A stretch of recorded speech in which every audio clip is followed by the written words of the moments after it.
विश्व नेता और भारत के यशस्वी वड़ा प्रधान तथा वाइब्रेंट गुजरात ग्लोबल समिट के प्रणेता आदरणीय श्री नरेंद्र मोदी जी,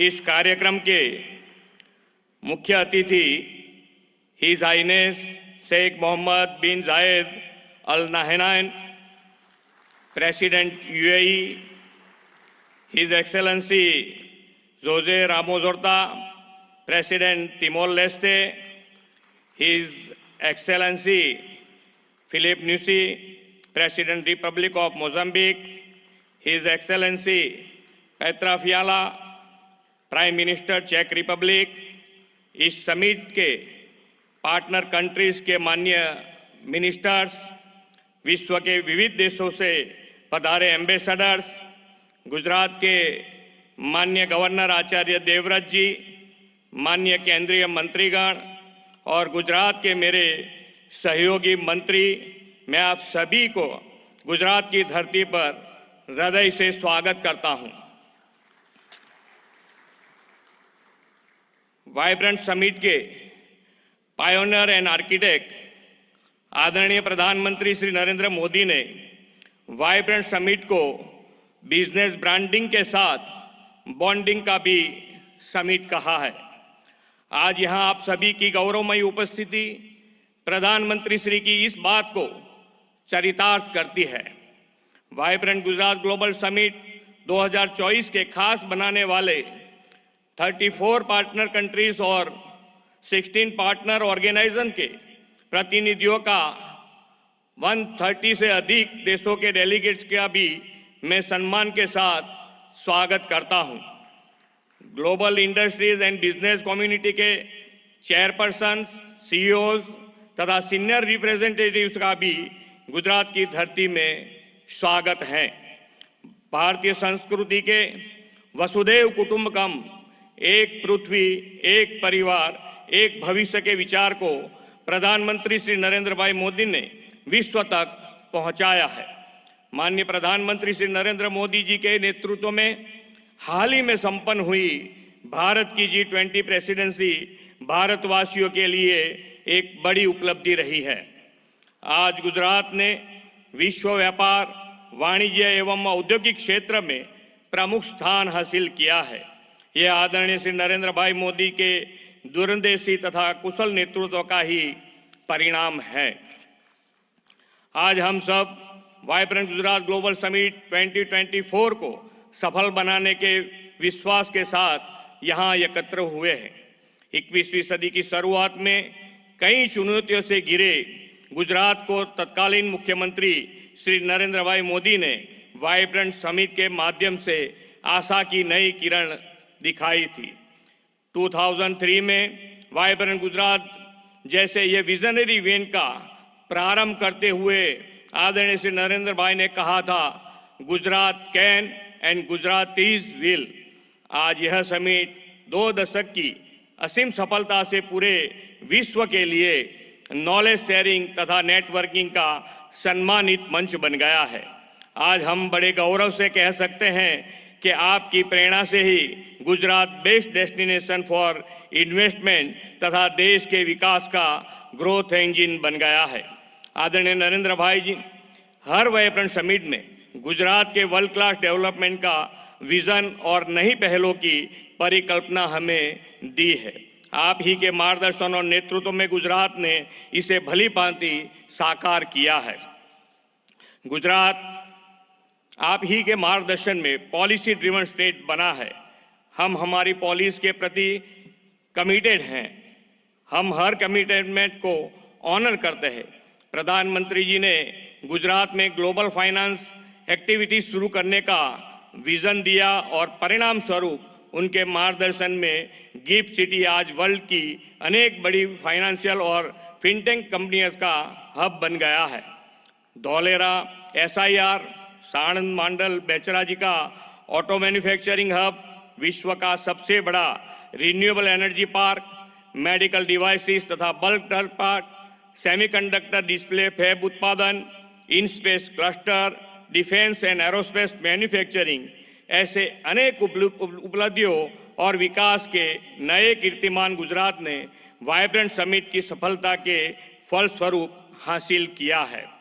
इतना ही नहीं, गुजरात के इस मॉडल से प्रेरित होकर देश के अन्य राज्यों ने भी अपनी राज्यों के इवेंट में समिट के आयोजन शुरू किया है। माननीय प्रधानमंत्री जी के विकसित भारत के विजन के अनुरूप ही हमने 10th वाइब्रेंट गुजरात समिट की theme gateway to the future रखी है। यह समिट भारत के अमृत काल का पहला समिट है और यह प्रधानमंत्री जी की विभिन्न राष्ट्रीय प्राथमिकताएं सेमीकंडक्टर और electronics, green hydrogen, renewable energy, electric mobility, MSME और स्किल डेवलपमेंट पर फोकस्ड हैं।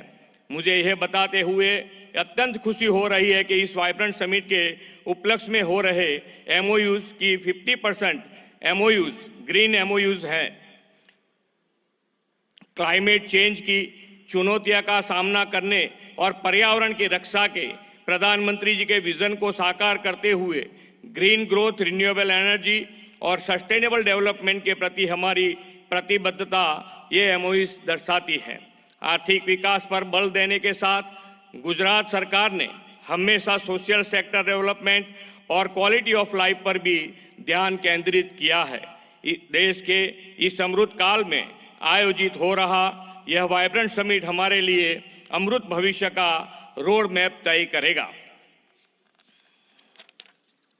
इस अमृत भविष्य के निर्माण में हमारा सहयोग देने इस वाइब्रेंट समिट में विश्व के अनेक राष्ट्र जुड़े हैं। आज की समिट में उद्घाटन अवसर के मुख्य अतिथि His Highness Sheikh Mohammed bin Zayed Al Nahyan president UAE की उपस्थिति का मैं ऋण स्वीकार करता हूं। आपको कुछ अचानक संयोग के लेकर इस कार्यक्रम के बीच से ही जाने की जरूरत पड़ी है। हिज हाइनेस, आप अपना अति व्यस्त अमूल्य समय निकालकर इस समिट के मुख्य अतिथि रूप में उपस्थित रहे, आपका फिर से एक बार धन्यवाद करना चाहूँगा। मैं प्रधानमंत्री जी को आश्वस्त करना चाहूँगा कि विकसित भारत 2047 को आपके विजन को पूरा करने में गुजरात ग्रोथ इंजन की भूमिका निभाएगा। फिर एक बार आप सभी महानुभावों का वाइब्रेंट गुजरात की वाइब्रेंट समिट में स्वागत है। धन्यवाद। भारत माता की जय। वंदे मातरम। जय जय Garvi Gujarat. Thank you very much, Honorable Chief Minister, sir, for your welcome address. As mentioned by our Honorable Chief Minister, sir, our chief guest, His Highness Sheikh Mohammed bin Zayed Al Nahyan, Honorable President of the United Arab Emirates and ruler of Abu Dhabi, has to leave due to a pressing commitment, but before that, he has graciously agreed to say a few words. We welcome you, sir.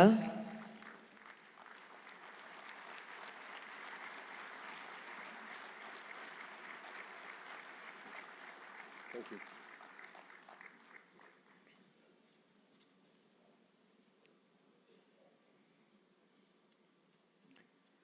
السلام عليكم. في البداية أشكر رئيس وزراء ولاية جوجرات على هذه الكلمة القيمة، كما أشكر صديقي وأخي العزيز رئيس الوزراء الهندي على دعوته الكريمة لحضور هذه القمة التي أسسها هو شخصياً عام 2003، وأصبحت منصة عالمية لتبادل الخبرات والمعلومات حول تطوير الاقتصاد والاستثمار. وأهنيكم دولة الرئيس بمناسبة مرور 20 عام على هذه الانطلاقة. سيدي، نحن سعداء جدا بالمشاركة مع أصدقائنا في الهند والعالم في هذه القمة لنبعث جميعا ما يسعد شعوبنا ويطور دولنا.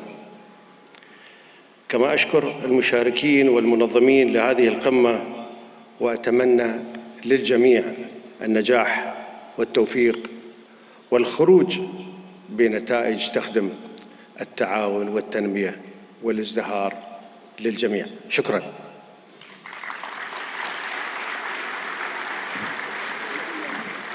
Thank you, Your Highness.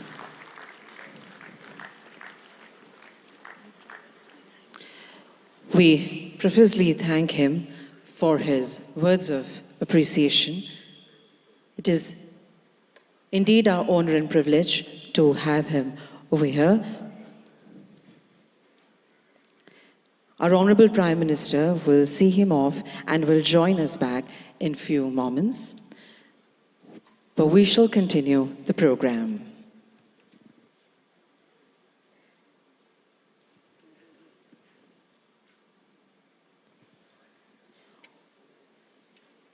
On this occasion, we have with us some eminent captains of industry. We would like to request them to address the gathering and share their insightful perspectives, enriching this prestigious summit with their profound knowledge and vision. We would like to invite Shri Lakshmi Mittal, Chairman, ArcelorMittal, for his address.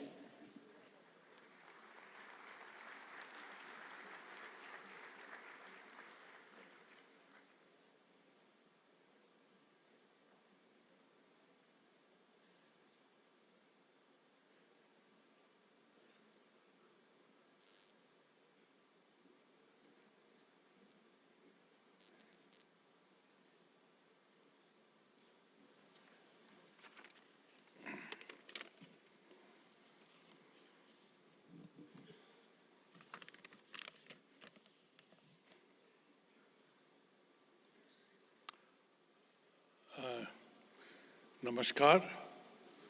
प्रधानमंत्री जी अभी हैं नहीं, शीघ्र ही आते होंगे, but मैं मुख्यमंत्री Shri Bhupendra bhai Patel ji, governor Acharya Devvrat ji and मेरे साथियों एंड ऑनरेबल डिग्निटरीज,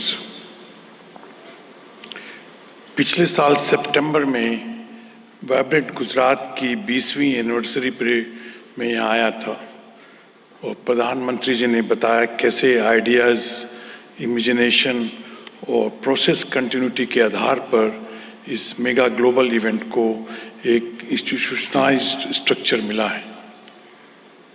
प्रधानमंत्री जी ने उस वक्त ये बताया कि कैसे one earth, one family, one future की सच्ची भावनाओं को लेकर भारत की प्रतिष्ठा कैसे बढ़ेगी और हर इंटरनेशनल फोरम में पूरे ग्लोबल साउथ की आवाज़ को भी मजबूत किया है।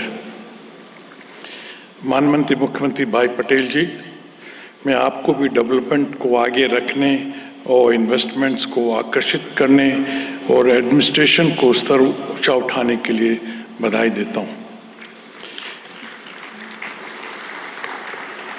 गुजरात में fair, transparent and policy driven governance की एक पहचान रही है और जिसमें मेरी कंपनी ने भी अनुभव किया है। स्टील किसी भी राष्ट्र के आत्मनिर्भरता में एक बड़ी भूमिका निभाता है, क्योंकि ये infrastructure development, urbanisation, renewable sectors, automotive industry, electric vehicles, defence, railways आदि में बहुत उपयोग होता है। ग्लोबल टेक्नोलॉजी को सर्वोत्तम रूप से लाकर हम हाई एंड प्रोडक्ट्स को डेवलप कर रहे हैं, जो एसएमई से स्टार्टअप तक के स्टील कंज्यूमर्स को कम्पिटिटिव बनाने में मदद कर रहा है। गुजरात ने आज से 4 साल पहले आर्सलरमित्तल निप्पन स्टील इंडिया का स्वागत किया था और 2021 में प्रधानमंत्री जी ने और मुख्यमंत्री ने हमारे हजीरा एक्सपेंशन प्रोजेक्ट की भूमि पूजन की थी। मुझे ये बताते हुए गर्व हो रहा है कि ये एक्सपेंशन प्रोजेक्ट तेजी से बढ़ रहा है और लक्ष्य के अनुसार इसका फेज 1 2026 में पूरा हो जाएगा। आज vibrant Gujarat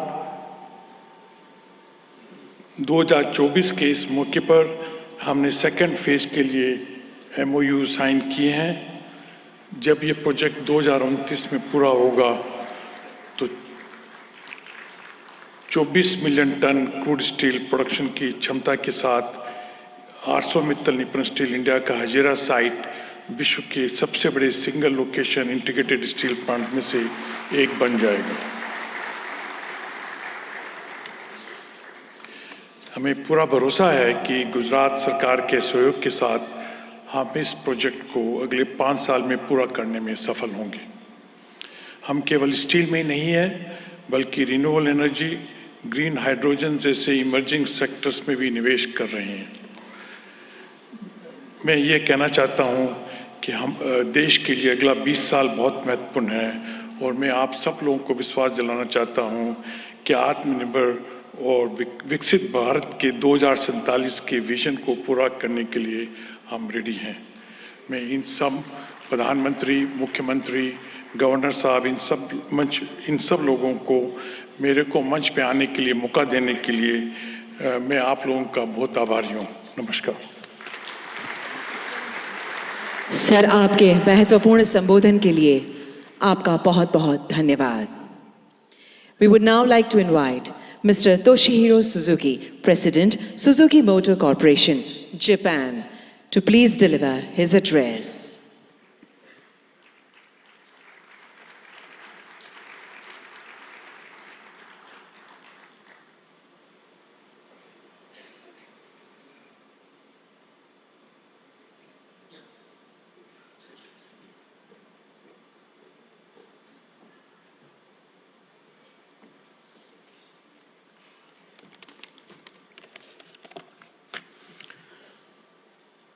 Honorable Prime Minister, Mr. Narendra Modi, and all senior guests, good morning and namaskar.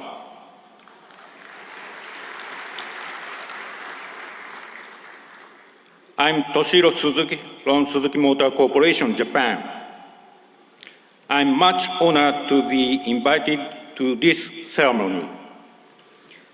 In the past 10 years, under the strong leadership and constant support of Honorable Prime Minister Mr. Modi for manufacturing industries, Indian automobile market has been expanding steadily. As a result, India has become the third largest automobile market in the world. We, Suzuki, have also scaled up production capacity substantially in India. It's noteworthy that as compared to 10 years ago, we expect 1.7 times in vehicle production and 2.6 times in export sales in the current fiscal year. Thanks to Prime Minister, Mr. Modi's progressive approach and India's growth, we will invest in the future also. Firstly, the first battery electric vehicle from Suzuki Group will be rolled out from Suzuki Motor Gujarat by the end of this year. We plan to sell this model not only in India, but also export to Japan and European countries. Secondly, to expand our VEV production in future, Suzuki Group will invest 3,200 crore rupees in Suzuki Motor Gujarat to add a new fourth production line, which can produce 2.5 lakh units per year. This will increase the annual production capacity of Suzuki Motor Gujarat from the current 7.5 lakh to 1 million units. Thirdly, we will invest 35,000 crore rupees for the construction of a second car plant in Gujarat, which would produce another 1 million units per year. As a result, the annual production capacity in Gujarat will be 2 million units, namely 1 million units at SMG and 1 million units at the second new plant. Finally, as far as reduction of greenhouse gas emission is concerned, our effort will be through a multi-pathway approach. That means, in addition to vehicle electrification, we will offer multiple options, such as compressed natural gas, biogas, bioethanol, and green hydrogen. Taking advantage of India's animal wealth, we will start production of biogas from cow dung.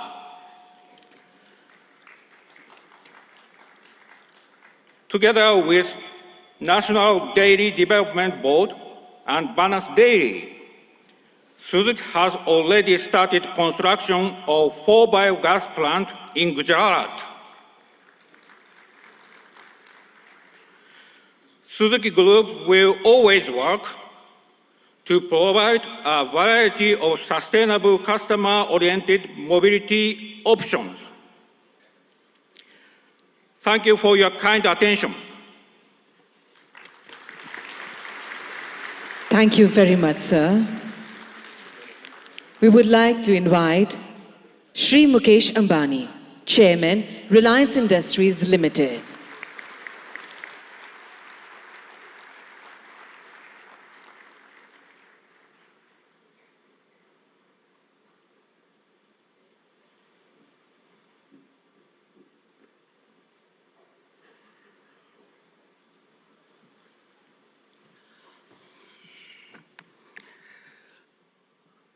Most respected Prime Minister Shri Narendra Bhai, Honorable Chief Minister Bhupendra Bhai Patel ji, distinguished guests and dignitaries from all over the world, ladies and gentlemen.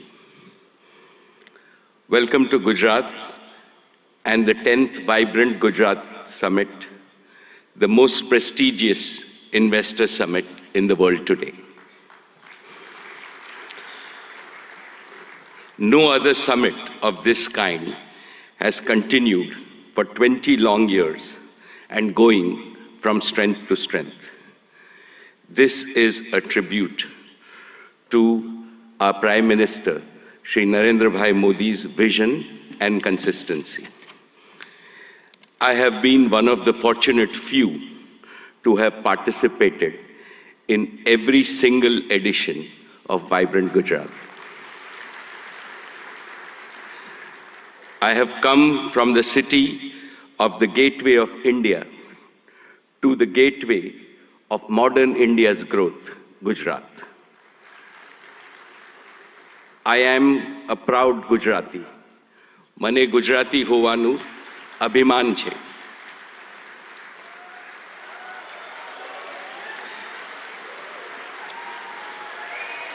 When foreigners think of New India, they think of a new Gujarat, Navu Gujarat.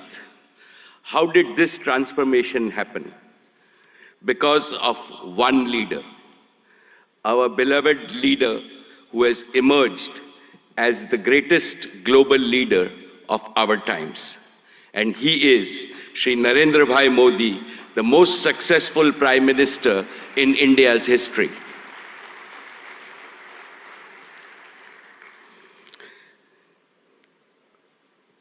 About Narendra Bhai, when you speak, the whole world not only listens, but applauds you. My friends abroad ask me, what is the meaning of slogan that millions of Indians are chanting? that Modi hai to mumkin hai.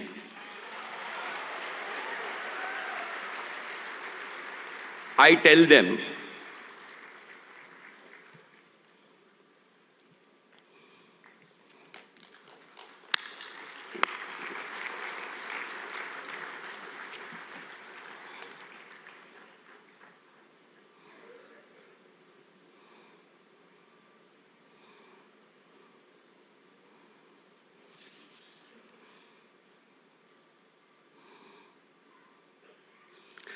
Most respected Shri Narendra Bhai Modi ji, when you speak, the whole world not only listens but applauds you. My friends abroad ask me, what is the meaning of the slogan millions of Indians are chanting, Modi hai to mumkin hai? I tell them, it means India's Prime Minister makes the impossible possible with his vision, determination, and execution. They agree, and they also say, Modi hai to mumkin hai. My esteemed friends, I will never forget what my father, Dhirubhai Ambani, used to tell me in my childhood. Gujarat is your Matrubhumi, and Gujarat should always remain your Karm Bhumi. Today, let me declare yet again, Reliance was, is, and will always remain a Gujarati company. Each of Reliance's business is striving to fulfill the dreams of my 7 crore fellow Gujaratis. Reliance has invested over $150 billion, that is 12 lakh crores, in creating world-class assets and capacities across India in the last 10 years. Of this, more than 1/3 has been invested in Gujarat alone. Honorable Chief Minister Shri Bhupendra Bhai Patel ji, today I would like to make 5 commitments to the people of Gujarat. First, Reliance will continue to play a leading role in Gujarat's growth story with significant investments in the next 10 years. Specifically, Reliance will contribute to making Gujarat a global leader in green growth. We will help Gujarat target to meet half of its energy need through renewable energy by the year 2030. For this, we have started building the Dhirubhai Ambani Green Energy Giga Complex, over 5,000 acres in Jamnagar. This will generate a large number of green jobs and enable production of green products and materials, and will make Gujarat a leading exporter of green products. And we are ready to commission this in the second half of 2024 itself. Second, Reliance Jio completed the fastest rollout of 5G infrastructure anywhere in the world. Today, Gujarat is fully 5G enabled, something that most of the world does not yet have. This will make Gujarat a global leader in digital data platforms and AI adoption. 5G enabled AI revolution will make Gujarat's economy more productive, more efficient, and more globally competitive. Besides generating millions of new employment opportunities, it will produce AI-enabled doctors, AI-enabled teachers, and AI-enabled farming, which will revolutionize healthcare, education, and agricultural productivity in the state of Gujarat. This will benefit every Gujarati in urban as well as rural areas, since to my mind, AI also means an all-inclusive growth. Third, Reliance Retail will further accelerate its mission to bring quality products to consumers and simultaneously empower lakhs of kisans and small merchants. Our retail business improves the quality of life of all households of Gujarat with better products and services. Fourth, Reliance will make Gujarat a pioneer in new materials and the circular economy. As a first step, Reliance is setting up India's first and world-class carbon fiber facility at Hazira. And finally, fifth, Prime Minister Modi ji has announced that India will bid for 2036 Olympics. In preparation for that, Reliance and Reliance Foundation will join forces with several other partners in Gujarat to improve education, sports, and skills infrastructure that will nurture the champions of tomorrow in various Olympic sports. Most respected Prime Minister Narendra Bhai Modi ji, before I conclude, permit me to articulate a conviction that resides in the heart of everyone in this hall and most Indians. As Chief Minister of Gujarat, you used to say, Bharat ke vikas ke liye Gujarat ka vikas. And that is how you made Gujarat India's growth engine. Now, as Prime Minister of India, your mission is Dunya ke vikas ke liye Bharat ka vikas. You are working on the mantra of global good and make India the world's growth engine. The story of your journey from Gujarat to the global stage in just 2 decades is nothing short of a modern epic. Today, and in today's India, is the best time for young people to enter the economy, to innovate, and to provide ease of living and ease of earning to hundreds of millions of people. The coming generations will indeed be thankful to Prime Minister Modi for being both a nationalist and an internationalist. You have laid a solid foundation for Viksit Bharat, India as a fully developed nation in Amrit Kal. No power on earth can stop India from becoming a $35 trillion economy by 2047. And as I see, Gujarat alone will become a $3 trillion economy. Therefore, I am confident, every Gujarati is confident, and every Indian is confident that the Modi era will take India to new summits of prosperity, progress, and glory. Thank you very much, sir. Jai Gujarat, Jai Jai Garvi Gujarat, Jai Hind. Thank you very much, sir. We would now like to invite Mr. Sanjay Mehrotra, CEO, Micron Technologies USA, to deliver his address.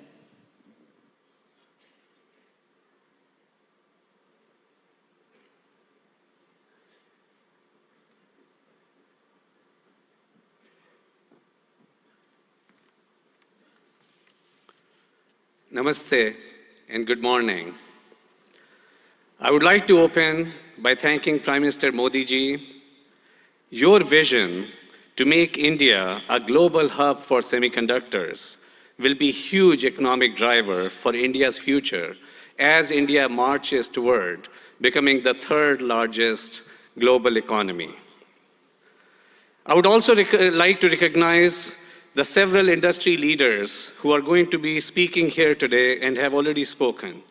It truly is an honor for me to share this stage with you to open this critical forum discussing opportunities for India to accelerate domestic manufacturing as India marches towards a very bright future. There is a tremendous opportunity ahead for India in semiconductors. Vibrant Gujarat will also address the visionary ideas that are critical for India's growth as a semiconductor power. Today, I'm proud to represent Micron. Micron is one of the world's largest semiconductor companies and the leader in memory and storage. Micron's innovations have been at the heart of all computing systems for more than 4 decades. Memory is a key enabler of AI, and Micron is a leading powerhouse in memory. I'm proud that in June, we announced plans to build a world-class memory assembly and test facility right here in Gujarat, the first of its kind in India. I'm grateful to the Indian government and all the officials with the great support from Bhupendra Bhaiji and the central government and the state government, all that have been involved in making this investment possible. We have begun phased construction and proud to partner with Tata projects to build this world-class facility.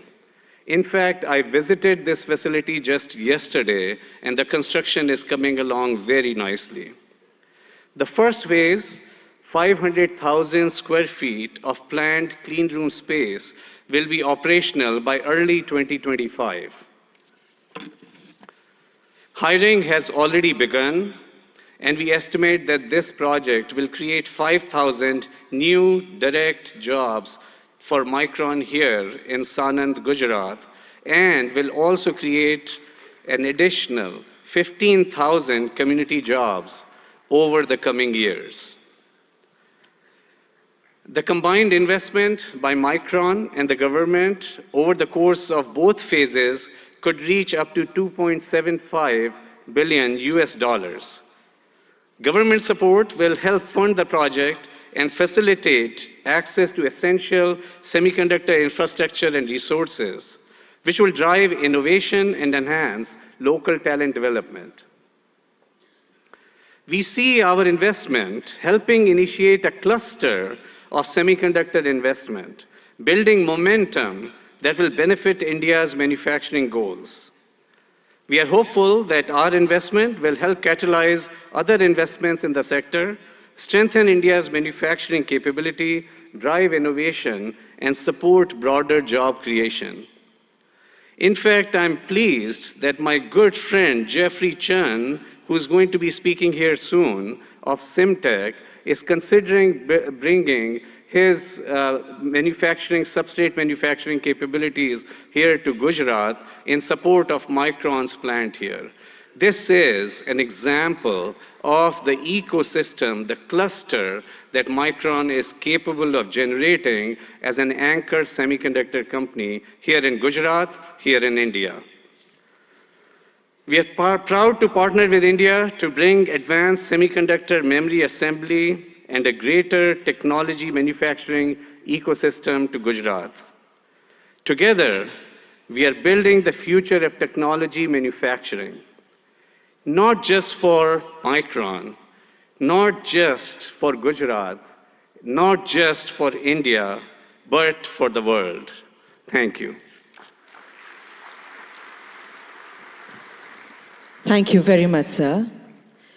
We would now like to invite Shri Gautam Adani, Chairman, Adani Group.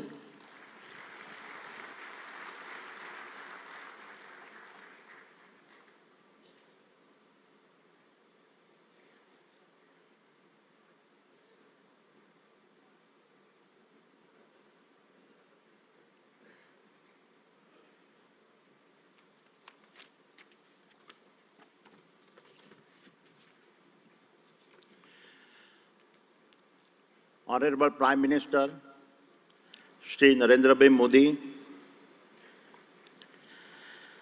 distinguished heads of government of our partner countries,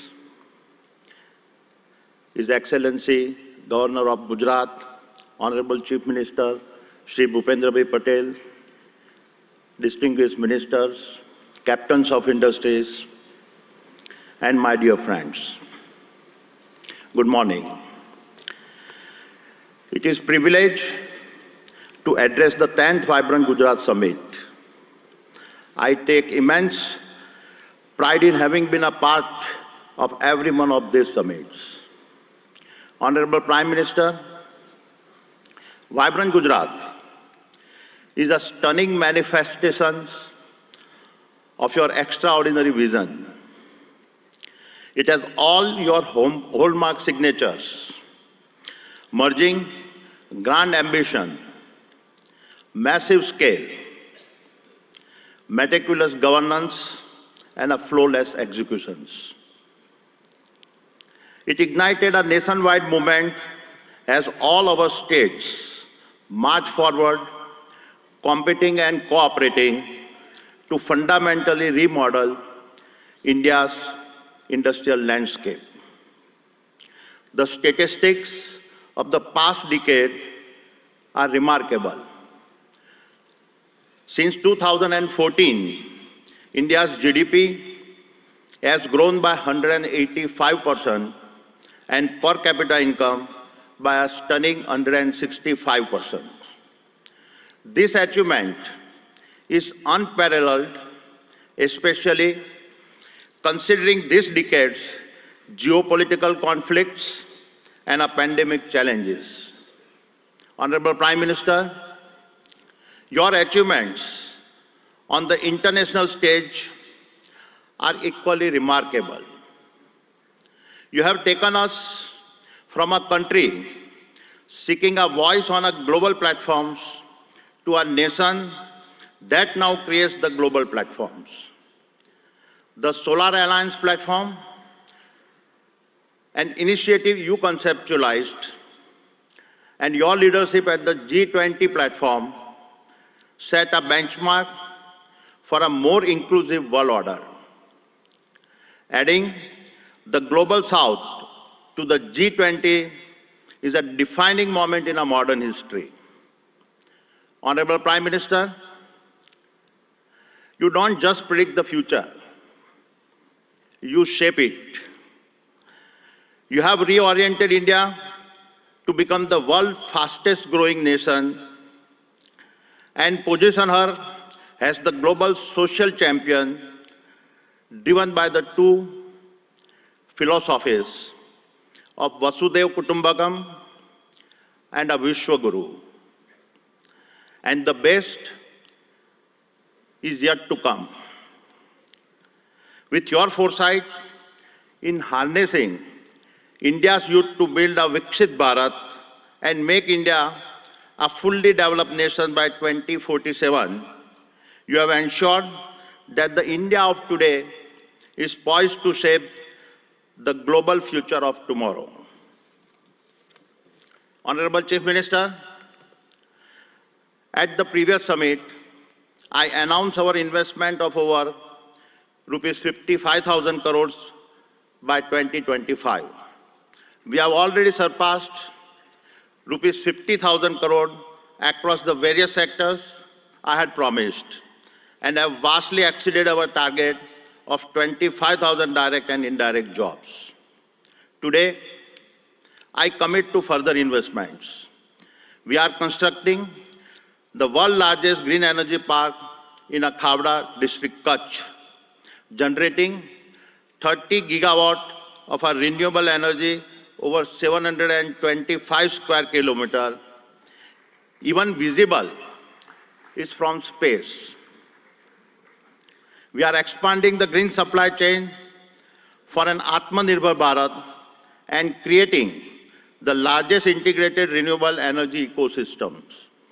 This includes solar panels, wind turbines, hydrogen electrolyzers, green ammonia, PVC, and expansion in a copper and cement projects. Over the next 5 years, the Adani Group will invest over rupees 2 lakhs crore in Gujarat,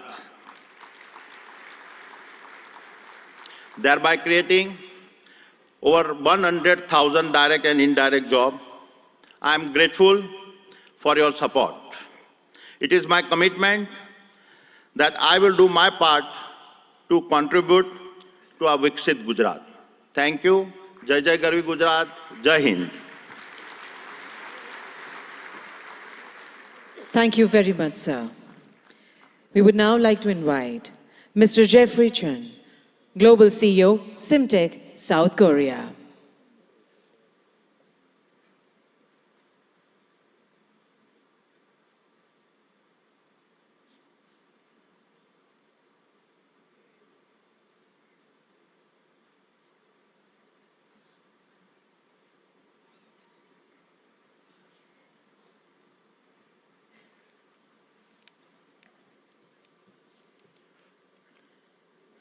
morning.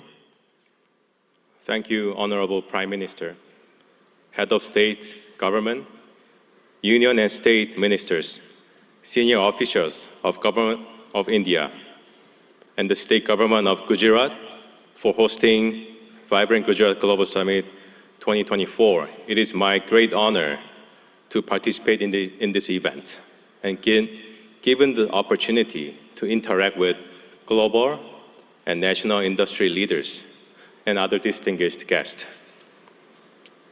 As a supply chain partner for the semiconductor assembly and test industry, we, SIMTech, provide the best-in-class semiconductor packaging IC substrates and high-density interconnect printed circuit boards to our industry-leading customers. We are very excited to share our own angle to the India project as a co-location investment. Following our major customer, Micron's project in the state of Gujarat. I would like to emphasize that this is not our first time supporting our key customers' supply chain network with co-location investment. We have already done our project with Micron in China more than 10 years ago. We have recently executed another project in Malaysia together. Through these projects, we have proven to the market that co-location investment really boosted the growth of a semiconductor ecosystem in the region, and that it also helped our business to settle in the initial stage of the investment, which would not have been possible without the support of the next-door neighbor like Micron. Vibrant Gujarat Global Summit 2024 showcases the global movement of creating a new supply chain network in a fast-growing nation like India. And SIMTech, as a company from Korea, is very proud to be part of this movement to achieve a new milestone, making a prosperous Gujarat for self-reliant India supply chain. We are now preparing for another round of co-location investment in India, following Micron's investment plan in Gujarat state. And I'm very pleased to share the progress with the audience today that with the support from the central and state government, we are ready to make an investment, a significant investment in India and create thousands of job opportunities for high-skilled talents in the state of Gujarat together with Micron.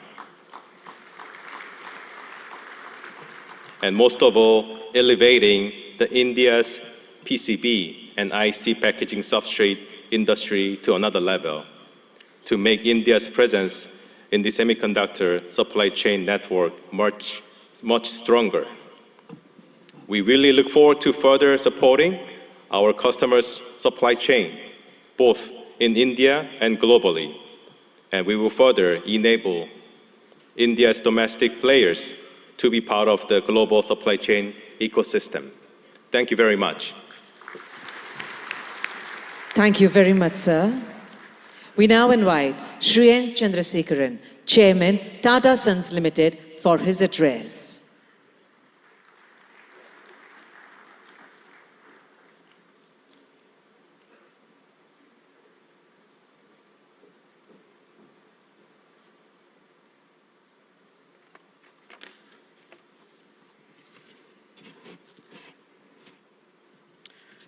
Honorable Prime Minister Shri Narendra Modi ji, Honorable Chief Minister Shri Bhupendra Bhai Patel ji, Governor of Gujarat, distinguished heads of states, ministers, ladies and gentlemen. It's truly a great privilege and honor to attend and share a few thoughts on the 10th edition of Vibrant Gujarat Global Summit. The steady and spectacular progress of Gujarat consistently over such a long period of time clearly demonstrates the visionary leadership and the mindset of our Honorable Prime Minister Narendra Modi ji. Thank you, sir, for your leadership to Gujarat and to the whole country and to all of us. The impact of economic development has also resulted in tremendous social development. Gujarat clearly has established itself as the gateway to the future. For the Tata Group, Gujarat is a very special place. The Tata Group's origins started in Navsari, the birthplace of our founder Jamshedji Tata. The Tata Group started its presence here in 1939 with Tata Chemicals, 85 years ago. Today, 21 of our Tata Group companies have a very strong presence, from Tata Power, Tata Motors, Tata Consultancy, our defense company Advanced Systems, Hotel, Tata Steel, and all our retail companies, and Air India, and many other companies. The group employs over 50,000 people in the state of Gujarat. Recently, we have made significant commitments to expand our presence in the state of Gujarat. Sanand is becoming home for all our electric vehicles technology.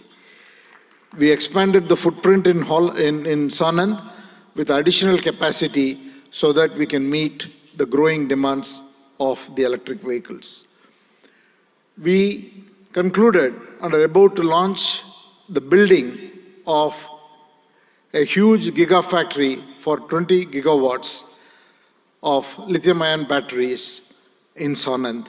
The project should start construction in the next couple of months.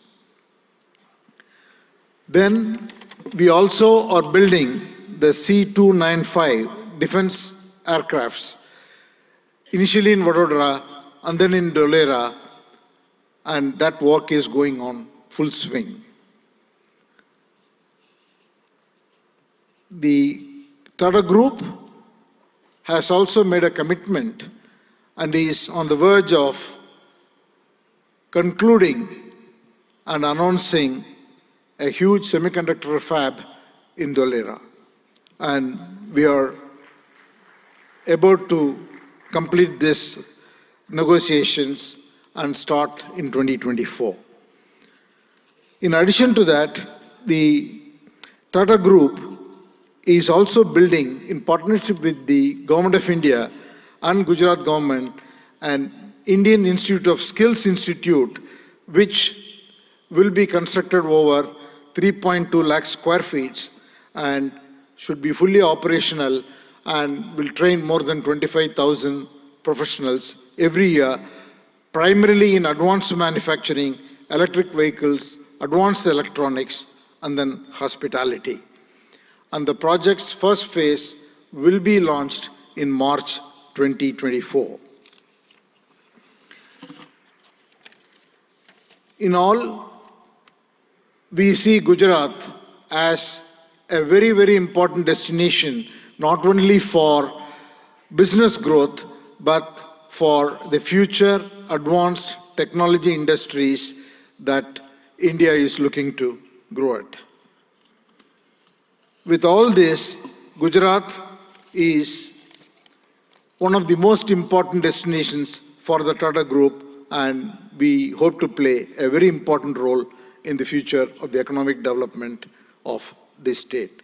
Thank you once again, Honorable Chief Minister, for inviting me, and thank you, Prime Minister, for your leadership. Thank you very much, sir.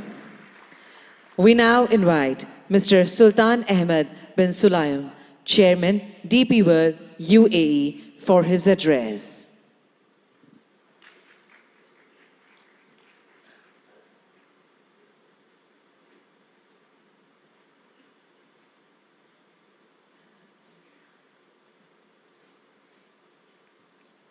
Honorable Minister Shri Narendra Modi, Honorable Chief Minister of Gujarat Shri Bhupendra Patel, dignitaries of Government of India, UAE, and partner countries.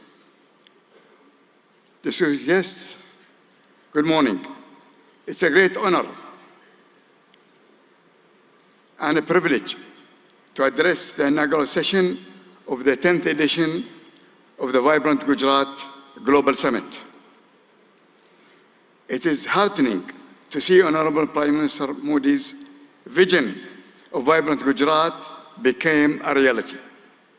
I would like to congratulate and thank the Government of Gujarat, led by Honorable Chief Minister Bhupendra Patel, for organizing this summit and inviting me.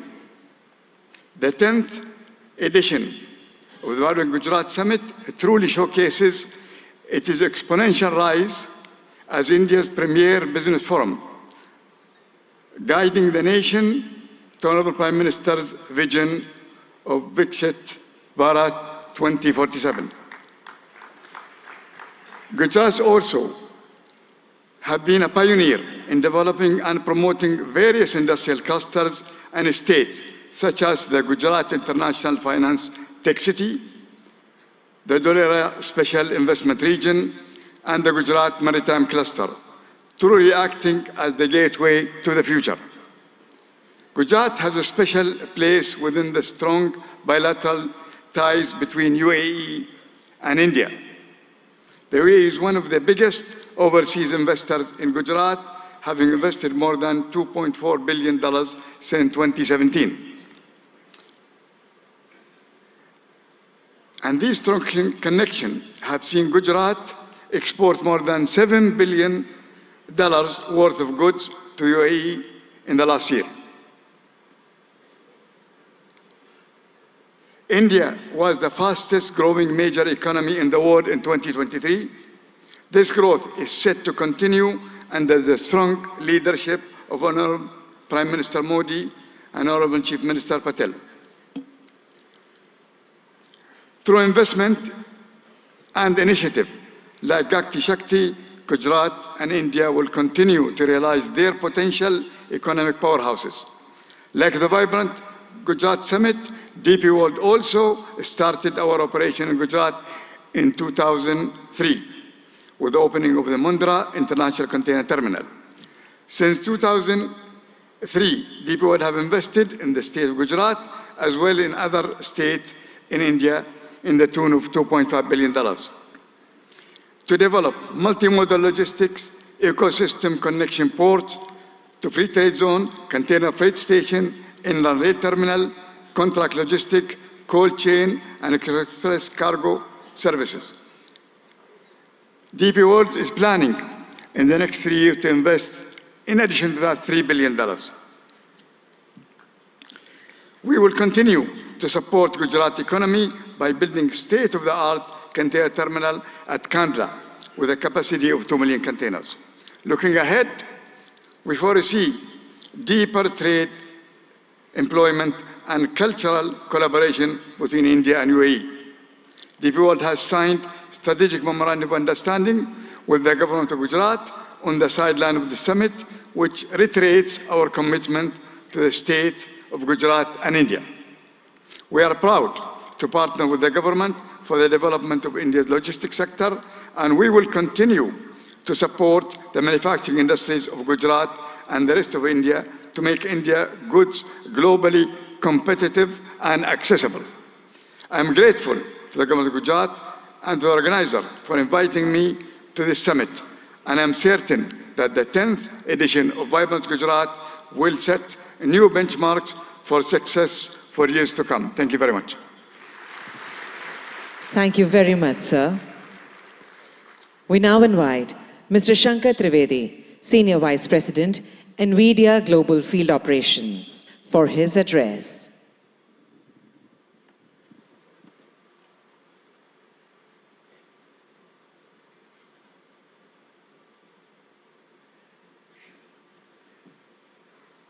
Namaste.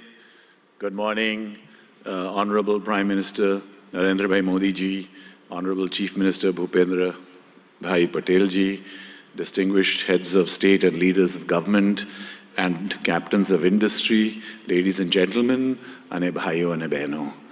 It's such a pleasure and honor to be part of so many giant captains of industry here as a humble Ahmedabadi boy who started many years ago, went to IIT Delhi, and now I have the privilege of representing NVIDIA at this summit.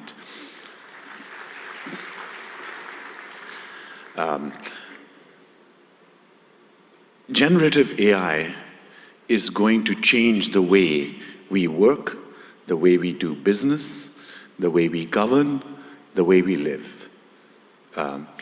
Just like the internet starting 30 years ago and the mobile revolution starting 25 years ago, the generative AI revolution will also do the same. Generative AI is going to affect all of you.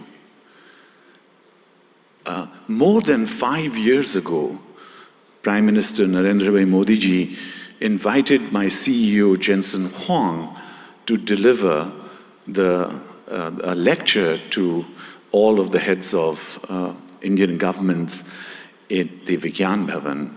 It is the first time that a global leader actually talked about implementing of AI. Thanks to the leadership of Prime Minister Modi ji, it has been a catalyst to accelerate the adoption of generative AI in India and also here in Gujarat. Today, I want to give you 3 specific things that NVIDIA has actioned over the last few months. Number 1, skills development. We have created digital content that can be delivered online and in person to hundreds of thousands of students, developers, researchers, and technical institutions. We are already rolling out this curriculum content on generative AI to all of our business partners here in India, especially the global systems integrators.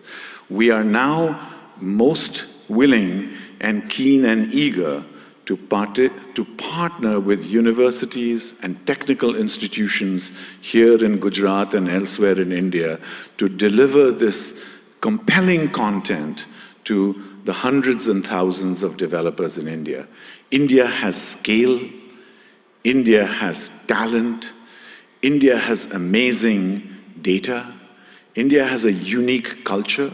Sovereign generative AI requires scalable AI data center infrastructure, hardware and software in order to be successful.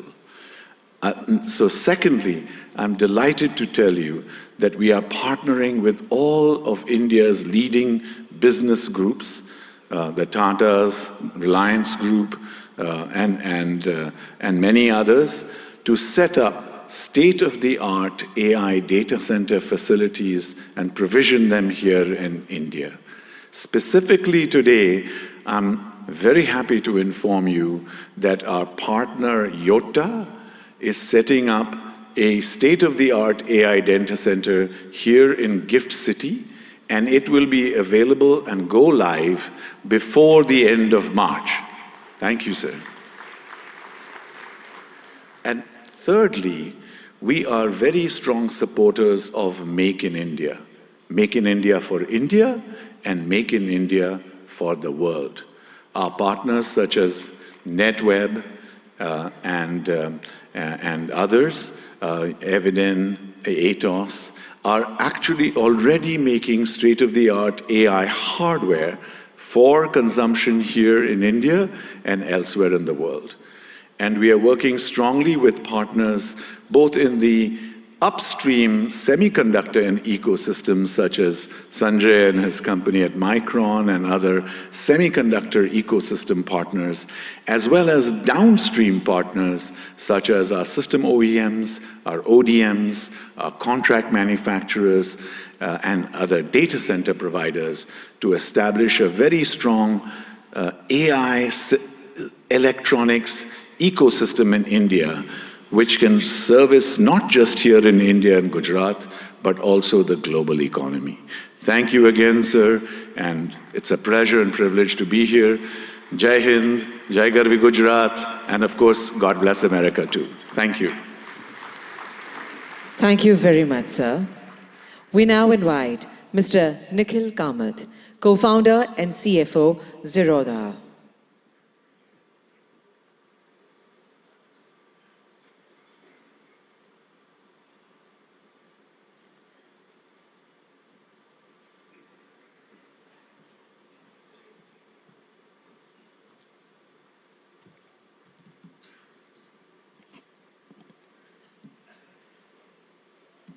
I only have 3 minutes today, so I won't waste too much time by talking about me or setting context.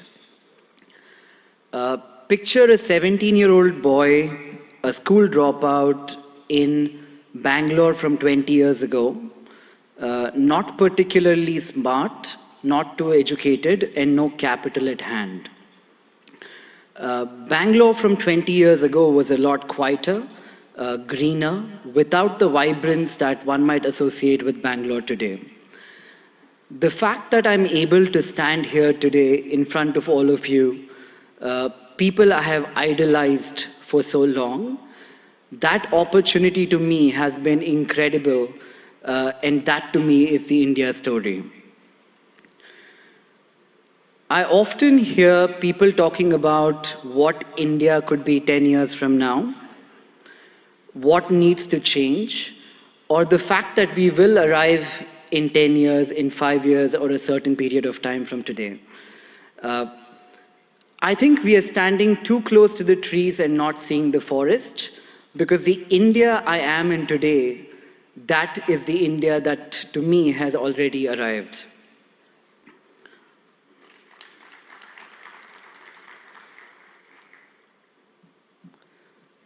The opportunities the country threw to a 17-year-old boy, again with no education, no capital, or exceptionally smart, this, in my view, has not happened forever.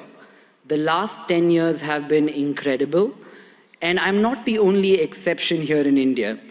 There are many other exceptions like me. We all hang out. We call this the startup ecosystem of India.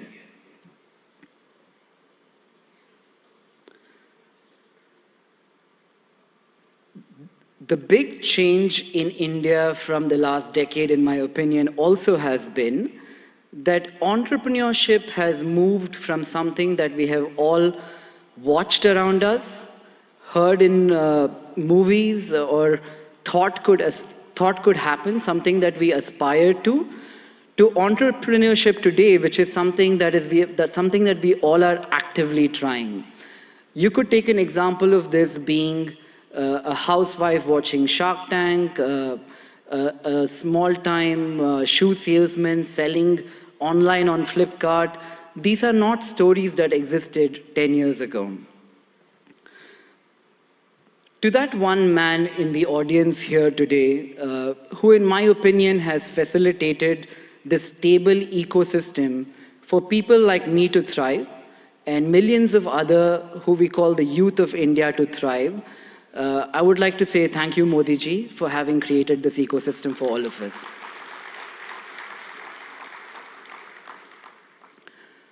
Growing up, I used to talk to people that one relative in my family who went abroad, studied and did very well.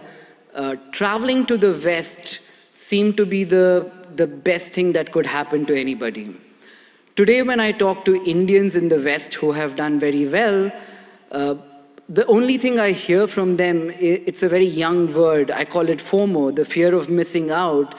They're talking about India as the story that they fear missing out today. That change which has happened in the last 10 years is so evident to see that it makes me feel proud. It makes me feel like I'm in the right place at the right time, and that place today is India.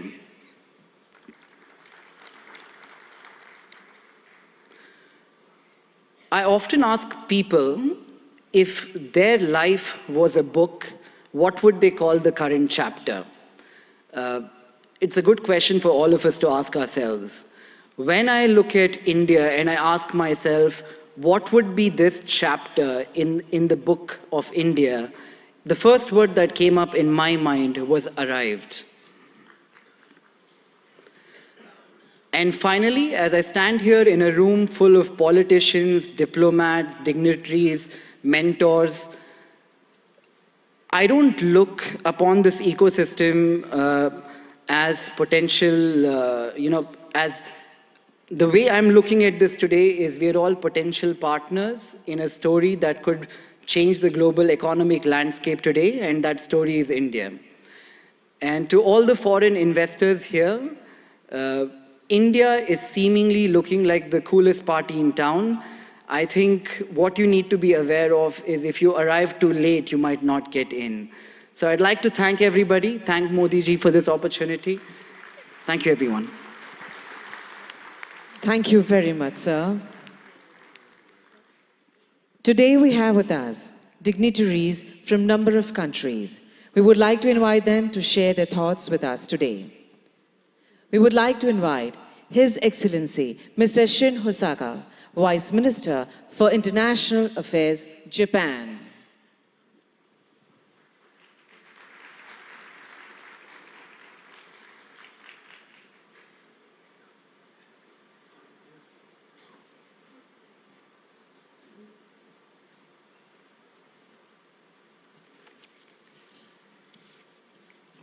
Namaskar.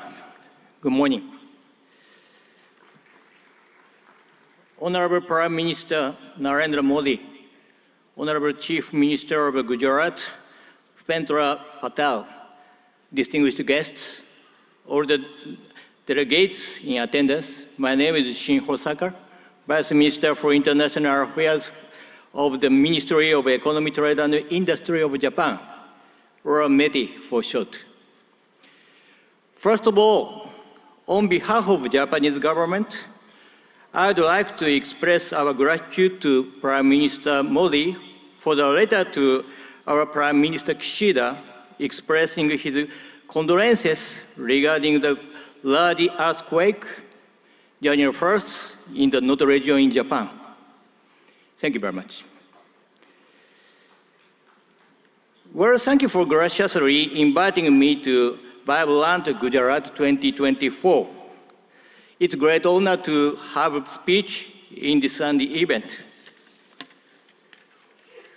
With the world facing multiple crises that include natural disasters, climate change, and geopolitical tensions, firm international cooperation for addressing challenges on a global scale is taking on greater importance. I wish to express my admiration for the formidable leadership of Prime Minister Modi, who despite such difficult circumstances, has successfully upheld India's great responsibility of the G20 presidency and continues to tackle the promotion of economic cooperation among the global South nations and the resolution of other challenges on a worldwide scale. India and Japan are special strategic global partners bound by the universal values of freedom, democracy, human rights, and rule of law that we have shared over our long history of exchange. Being that we are at such global turning point, I firmly feel that more than ever, the strengthening of relations between India and Japan in the economic sector is imperative for the sake of carving out a sustainable, peaceful future. Up to this point, Japanese corporations have continued to invest in the nation of India with a cumulative amount of investment between 2000 and 2023 reaching $38.3 billion. This amount is second in the world when tax havens are excluded. The number of Japanese corporations that have entered into the Indian market and the number of their bases of operations they have respectively reached 1,400 and 4,800. Over time, these corporations have kept on contributing to the further development of India's manufacturing sector, particularly the automotive field. In the state of Gujarat, a manufacturing industry ecosystem centered on the 4- and 2-wheeled vehicle sectors have been intensively built there. In order to further accelerate the Make in India initiative, Japan will further tackle the improvement of the investment environment through support for Japanese industrial parks. Gujarat currently hosts 6 Japanese-style manufacturing schools where we develop human resources to work on the manufacturing front lines. We intend to continue lending our cooperation in this field going forward. Initiatives by Japanese corporations are also extremely active. To give an example, Suzuki has already produced 750,000 vehicles at its Gujarat-based factory that it sells all over the world, not just in India. Moreover, the company has also adopted a plan to export electric vehicles produced in Gujarat to Japan and Europe in 2025 and beyond. I feel deep gratitude toward the Indian Gujarat governments for their cooperation for so long. Last July, we announced the Japan-India Industrial Co-Creation Initiatives in order to go beyond cooperation in the automotive industry and other existing industry domains to create industries in the name of further developing relations between our respective nations as we move forward. In the semiconductor, hydrogen green, and digital domains in particular, METE is carrying out preparation to proactively assist with business development in India. For cooperation surrounding semiconductors, in July 2023, we executed the Japan-India Semiconductor Supply Chain Partnership and launched a policy dialogue. Last November, we promptly held our first meeting of that partnership, which had over 100 individuals representing Japanese semiconductor-related enterprises in attendance. This time, as well, we carefully selected some semiconductor corporations with considerable potential to contribute to India and asked them to accompany us here. We hope to go beyond contribution to the establishment of semiconductor ecosystem in India in the form of developing semiconductor manufacturing environment, improving the logistic environment, and developing semiconductor human capital. For the hydrogen domains as well, we are providing support for attracting Japanese cooperation to India and lowering the initial risk associated with the start of operations in order to accelerate cooperation with the nation. In fact, world-leading equipment such as water electricity systems and ammonia mixed combustion burners is in the process of being introduced in India. In addition, METE will enact budgetary measures of $200 million for the purpose of accelerating economic cooperation with India. Our hope is to develop concrete projects through these funds towards the future. The concept of Vibrant Gujarat 2024 is gateway to the future. Let Japan, with its accumulation of technology, and India, whose growth is just beginning, join hands in driving forward the international society and carving out the future of the world. I will close my speech with the pledge of cooperation as a representative of Japan, India's best friend.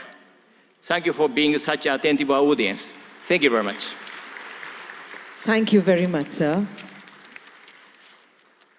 We now invite His Excellency Mr. Ibrahim Yusuf Al Mubarak, Assistant Minister of Investment, Kingdom of Saudi Arabia, for his address.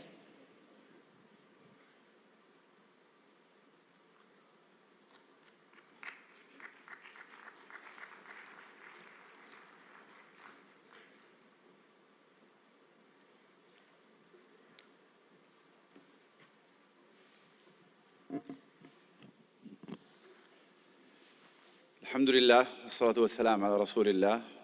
دولة رئيس الوزراء ناريندرا مودي، معالي رئيس الوزراء باتيل رئيس وزراء ولاية جوجرات، أصحاب الفخامة والسمو والمعالي الحضور الكرام، السلام عليكم ورحمة الله وبركاته.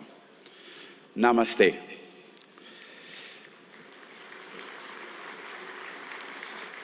يشرفني الانضمام إليكم هنا في ولاية جوجرات، والتي تجمع اليوم قادة حكومات وقطاع الأعمال والاستثمار من جميع أنحاء العالم، وأنقل لكم تحيات مولاي خادم الحرمين الشريفين الملك سلمان بن عبد العزيز آل سعود، وسمو سيدي ولي العهد ورئيس مجلس الوزراء الأمير محمد بن سلمان إلى حكومة الهند بقيادة دولة الرئيس مودي، لاستضافتها لهذه النسخة العاشرة من قمة جوجرات العالمية النابضة بالحياة.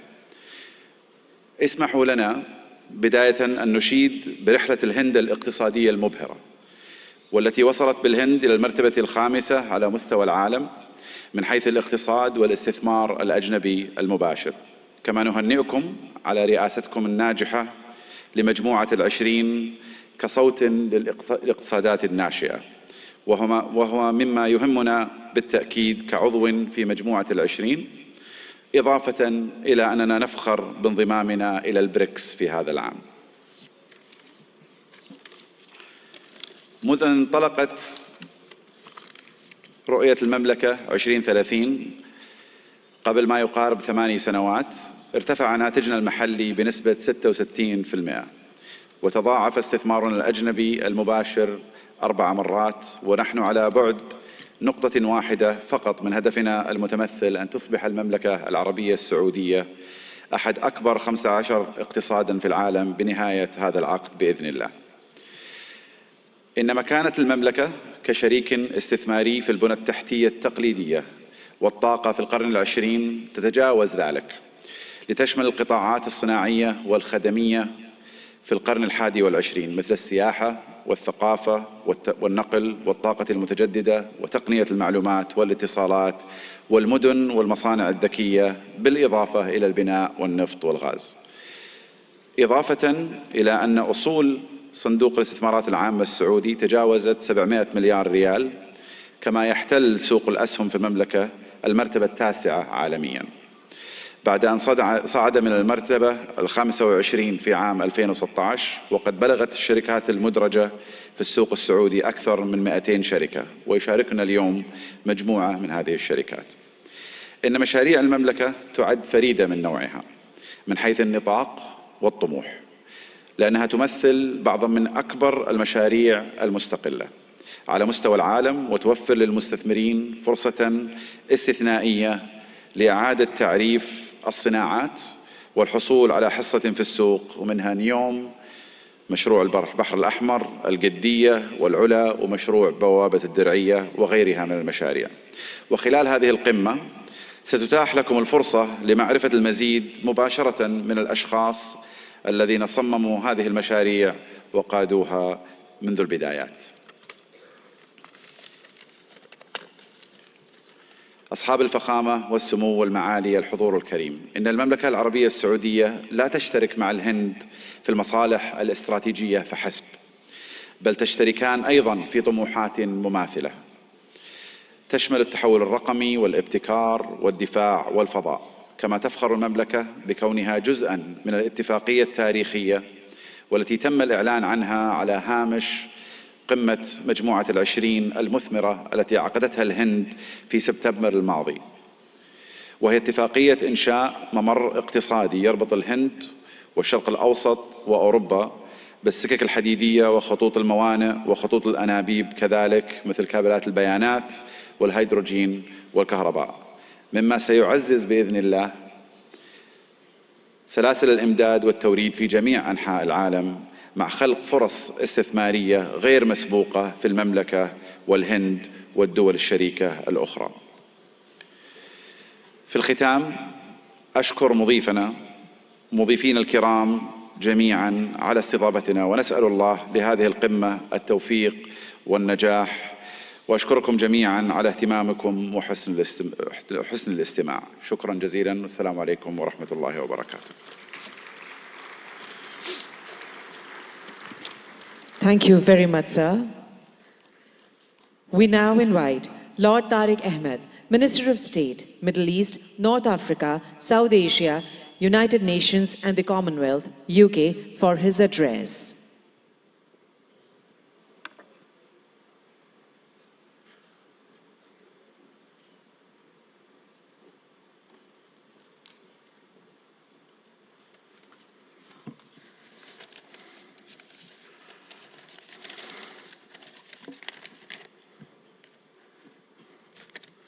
Honorable Prime Minister Narendra Modi ji, Chief Minister, President, Your Excellencies, ladies and gentlemen, and keeping with the tradition, I too can use the phrase, Bhaiyo aur Behno.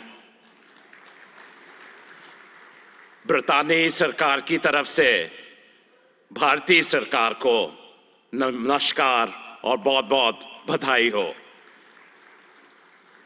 मुझे बड़ी खुशी है कि आज ब्रितानी का सरकार का नुमाइंदा एक ऐसा इंसान है जिसका हिंदुस्तान से एक गहरा ताल्लुक है। Prime Minister Modi ji, you defined the living bridge between our United Kingdom and India, and therefore it is appropriate that I also extend the greetings of my Prime Minister, Rishi Sunak, indeed the son-in-law of Bharat, the son-in-law of India. And on this occasion of the 10th Vibrant Gujarat, it's my honor to represent the British government on this auspicious occasion. This summit has truly, in every sense, served as a masterclass on how to go about attracting global investors, to have a stake in that remarkable growth, which, as we've seen captains of industry line up and say, is truly remarkable of India-Bharat story. Our nations may be separated by thousands of miles geographically, but that vast distance can diminish with the warmth between our people, that living bridge. And there is so much in common between our two nations. I'm going to park the whole theory of cricket for a moment, but that is an important bridge. And to those nations represented here who don't quite understand cricket, I assure you we, the UK and India, stand together in helping you understand this great game. But India's leadership, and in congratulating the Prime Minister and indeed the whole government of India on G20 last year, was a true testament to its determination. And I'm grateful to my friend, the Minister for External Affairs, Jaishankar ji, for your leadership during that occasion, along with Prime Minister Modi ji as well. And I'm really confident, Prime Minister, that this living bridge of people and ideas and innovation will truly make our partnership a potent combination for the years ahead. And I just want to reflect briefly on the why this is. India is the second largest investor in the United Kingdom. More than 900 Indian businesses operate in the United Kingdom. Indian FDI in the UK is growing faster than any other country. And for our part, the United Kingdom has a unique mix of world-class expertise and indeed talent. Total trade in goods between our two nations stands at over £38 billion. That's close to $50 billion. And that's increased in the last year alone by 24%. And that demonstrates the real strength between the two nations. The United Kingdom is the most globally connected economy in the G20, ranked second globally for soft power, and the first in the G7 for international research, collaboration and impact. And I know those are important sectors right here in Gujarat and for India as well. And we've heard already a great deal about green finance. London is also #1 globally for green finance. And that's why we are truly ambitious. We are excited by the potential of our partnership with India and in particular with the state of Gujarat. And the United Kingdom is collaborating on many exciting projects in how we develop our relationship with Gujarat as we move forward. Take, for example, the Statue of Unity, designed by UK architects, Arab, which now stands tall as a symbol of a new, confident India. Or the JCB factory, designed by Mott MacDonald, whose machinery is now powering India's incredible infrastructure development. But, Prime Minister, Chief Minister, we want to go further. We want to do more. And of course, we understand the power of education, and we're proud of the strong association between India and the United Kingdom when it comes to our education sectors as well. When you power someone, an individual, no matter where in the world, through education, you empower them, their families, their communities, indeed their nations. And I know, Prime Minister Modi ji, what a priority this is for you. And it is also live right now. We have just signed a MOU to enable closer collaboration between our higher education institutions. We want to go further in the areas of the creative economy, nurturing artists and boosting cultural exchange. Be in no doubt, business links will continue to grow, creating jobs and prosperity, whether it's from here in Ahmedabad to Aberdeen in Scotland in the United Kingdom. Our old friendship is blossoming into a new partnership. Bharat और ब्रितानी एक बहुत गहरी दोस्ती है, एक जिंदा संबंध है. It is a true friendship, a lasting friendship, a deep friendship, and a binding friendship and partnership for today and the future. हमारी तरफ से आपको चीफ मिनिस्टर साहिब, गुजरात इस मौके पे आपका हम बहुत धन्यवाद करते हैं. Thank you so much. बहुत बहुत धन्यवाद. Namaskar. Thank you very much, sir. We now invite His Excellency Mr. Vahan Karobian, Minister of Economy, Armenia.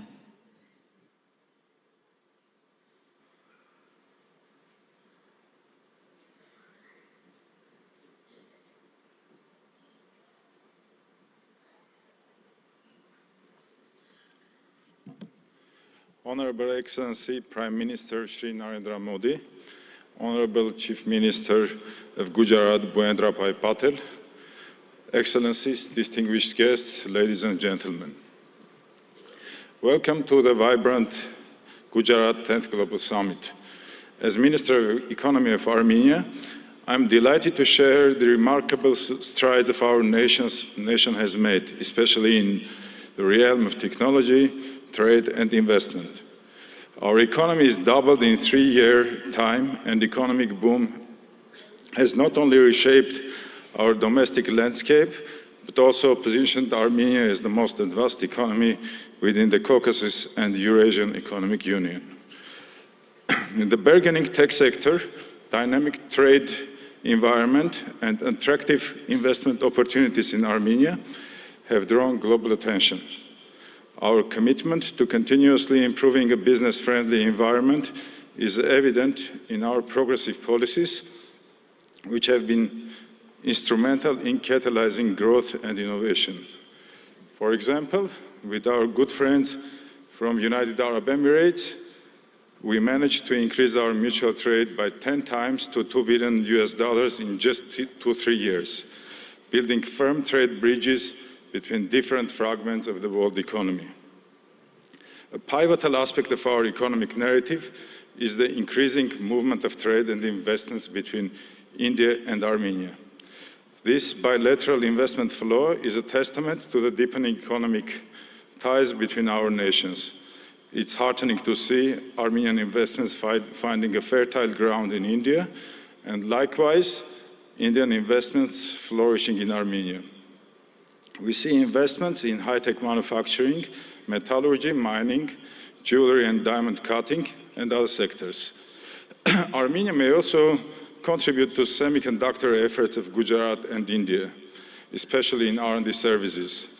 We have homed R&D centers for several semiconductor companies, such as Cisco, Microchip Technology, AMD, Siemens, NVIDIA, Synopsys, and others. Given this promising potential, it's crucial for both the Armenian and Indian governments to further encourage and develop this mutual trade, logistics, and investment opportunities. By doing so, we can unlock new avenues of collaboration, foster innovation, and pave the way for a prosperous future. Armenia's strategic position within the Eurasian Economic Union opens up additional prospects. Leveraging this position can benefit businesses looking to tap into the expansive Eurasian market, facilitating industrial development, trade, logistics, and joint ventures. Honorable Prime Minister, recently, Prime Minister of Armenia announced Crossroads of Peace project that is aimed to strengthen logistics and economic connectivity across the region. As we convene at this summit, I offer you to explore the logistics opportunities to connect India and Europe via Iran's Chabahar, Armenia, and Georgia. This multimodal transport route, which is under development now, may become a competitive linkage between Europe or Eurasia and India. For centuries, Armenian traders were actively engaged in trade between India and Europe. Let's strengthen our ties again, embark on new ventures, and march towards a future marked by shared success and mutual growth. Thank you for the honor of presenting Armenia at this prestigious summit. Together, let's build a framework for sustained cooperation and mutual investments that benefits both our great nations and the region as a whole. Let's build the gateway to the future. Thank you. Thank you very much, sir. We now invite His Excellency, Mr. Teeth Risalo, Minister of Economic Affairs and Information Technology, Estonia.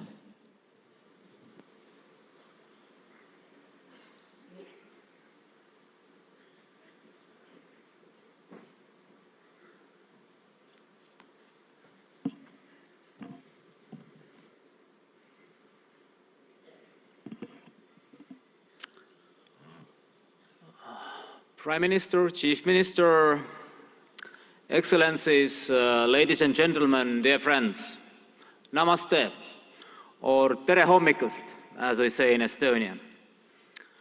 I believe India is a spiritual country where people believe still in miracles.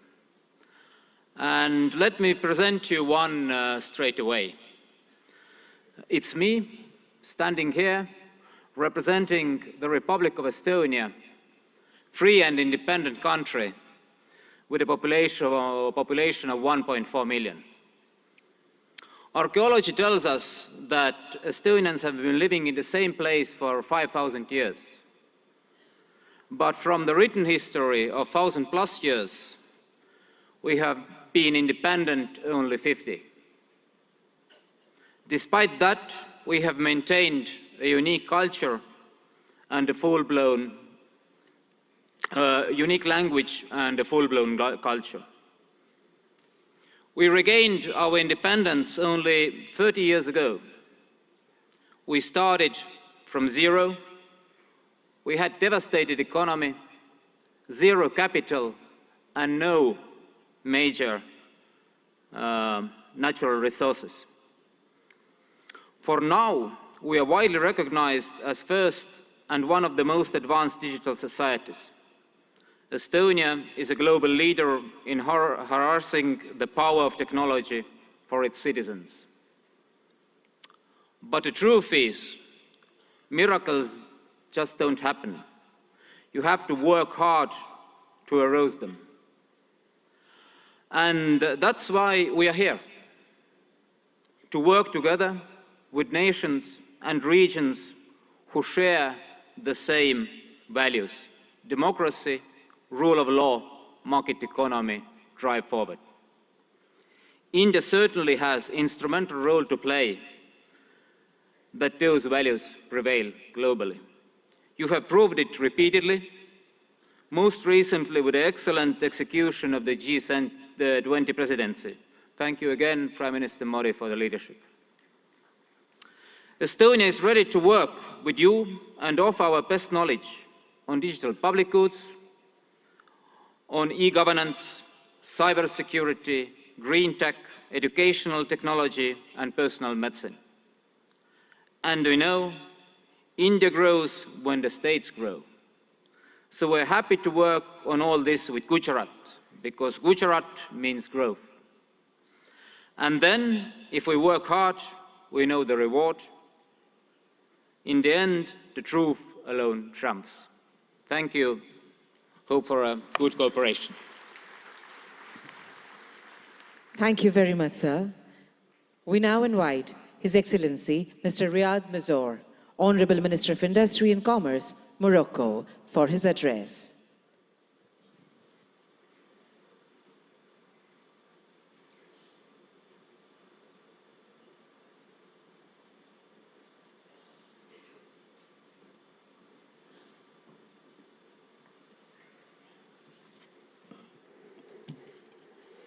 Honorable Shri Narendra Modi, Prime Minister of Bharat.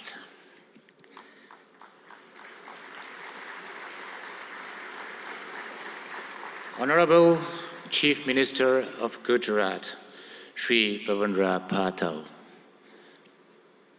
Honorable Head of States, Chief of Governments, Ministers, Excellencies, ladies and gentlemen, it's my honor and distinct privilege to address this esteemed assembly at the 10th Vibrant Gujarat Global Summit, representing the Kingdom of Morocco.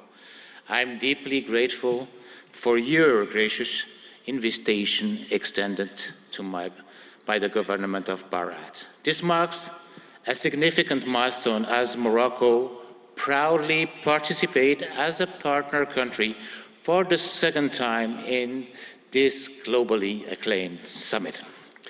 This summit, an initiative that we owe you, Prime Minister Modi, that we owe to your leadership, stands as a beacon of opportunity, not only in fostering business projects, but also in fortifying the enduring bonds of cooperation and friendship that so splendidly unites Morocco and Bharat. The historical visit of our beloved King Mohammed VI to Bharat in 2015 and his meeting with you, Prime Minister, Honorable Prime Minister Modi, marked a new era in the cooperation between my country and Bharat, raising the level of bilateral relation to a strategic partnership. Even our beloved king at that time expressed his admiration for the Indian model, which has succeeded in emerging as one of the largest world economy. Let me comment on what has been said beforehand. Prime Minister Modi, you made Gujarat as an engine of growth for Bharat, but you made Bharat as the engine of growth of the world. Morocco, for its part, has also evolved positively, showing a regional leadership in advanced sector, such as automotive, aerospace, semiconductor, and fertilizer industry, coupled with a significant transformation of historical sectors such as textile and agri-food. All sectors have been performing remarkably well despite successive crises, which confirm the undeniable success of the industry policy of Morocco, Gujarat, and Bharat. Since then, our two governments have worked tirelessly to achieve the objectives set. Today, there are almost 50 agreements and MOUs signed in various sectors. Today, there are also 45 Indian companies established in Morocco, while there were only 13 in 2015. Today, our exchanges have tripled from $1.4 billion to $4.2 billion. Today, Gujarat, India, has hosted the most important Moroccan investments in Asia. This is a testimony of the great momentum that has been injected into Moroccan-Indian bilateral relations, and I'm confident this will continue to grow as both of our nations share a commitment to economic growth, sustainable development, and mutual prosperities. Ladies and gentlemen, under the guidance of our beloved King, Morocco has embarked on a transformative journey, guided by a strategic development roadmap that has steered the nation towards openness and remarkable progress.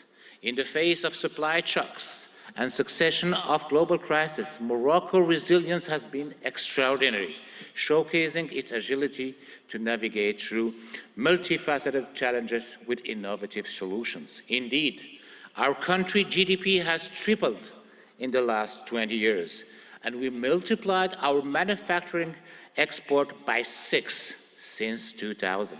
Today, 87% of our export are manufactured products.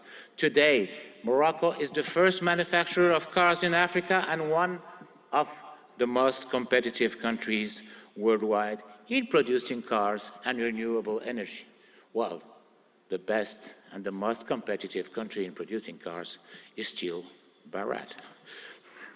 Moreover, thanks to our ideal position as a continental and world-class hub, its free trade agreements giving access to more than 100 countries and 2.3 billion consumers, and its political and monetary stability, Morocco offers great opportunities for investors to settle.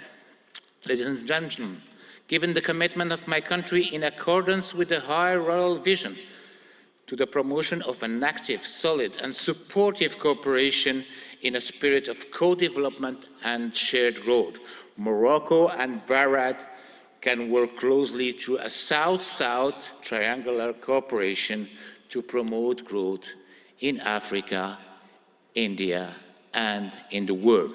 Indeed, our strategic partnership should also enable our countries to develop joint initiatives that include the entire African continent in the process of industrializing and developing economies, but also to ensure food and health securities. Ladies and gentlemen, the time is ripe for Morocco and Bharat to forge a stronger, more dynamic partnership by leveraging our respective strengths and addressing the challenges together. We can create a future market by shared prosperity, innovation, and growth. Thank you very much. Thank you very much, sir. We would now like to welcome His Excellency Mr. Prakash Sharan Mahat, Finance Minister of Nepal.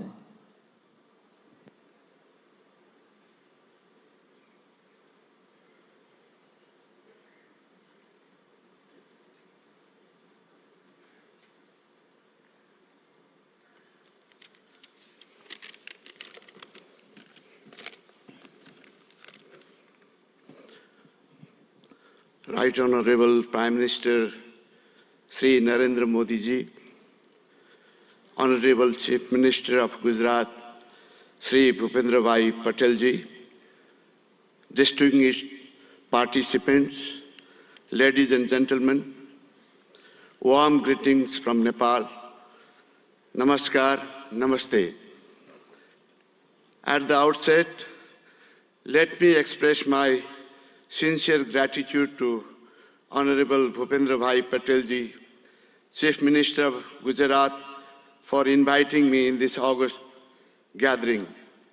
I am deeply honored and privileged to be a part of this vibrant Gujarat Global Summit 2024. This global forum for business networking, knowledge sharing, and strategic partnerships for fostering sustainable and inclusive growth has now been a forum for all. Modi ji had envisioned vibrant Gujarat concept in 2003. Under your visionary leadership, this idea of entrepreneurial spirit of Gujarat has now been translated into vibrant India. India is now a major global economic power. I also like to commend Modi ji for your transformative leadership during G20 presidency, which has brought this mechanism to a next level. That is, you have made this more inclusive and broader. Vibrant Gujarat development model, which you are translating nationwide, has been a source of inspiration for many countries, including Nepal,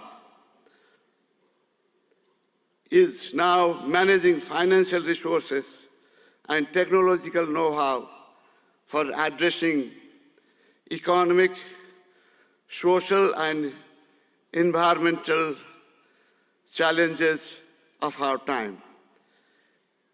Nepal and India, actually, Bharat, since thousands of years, have common places of great Hindu and Buddhist religious worships.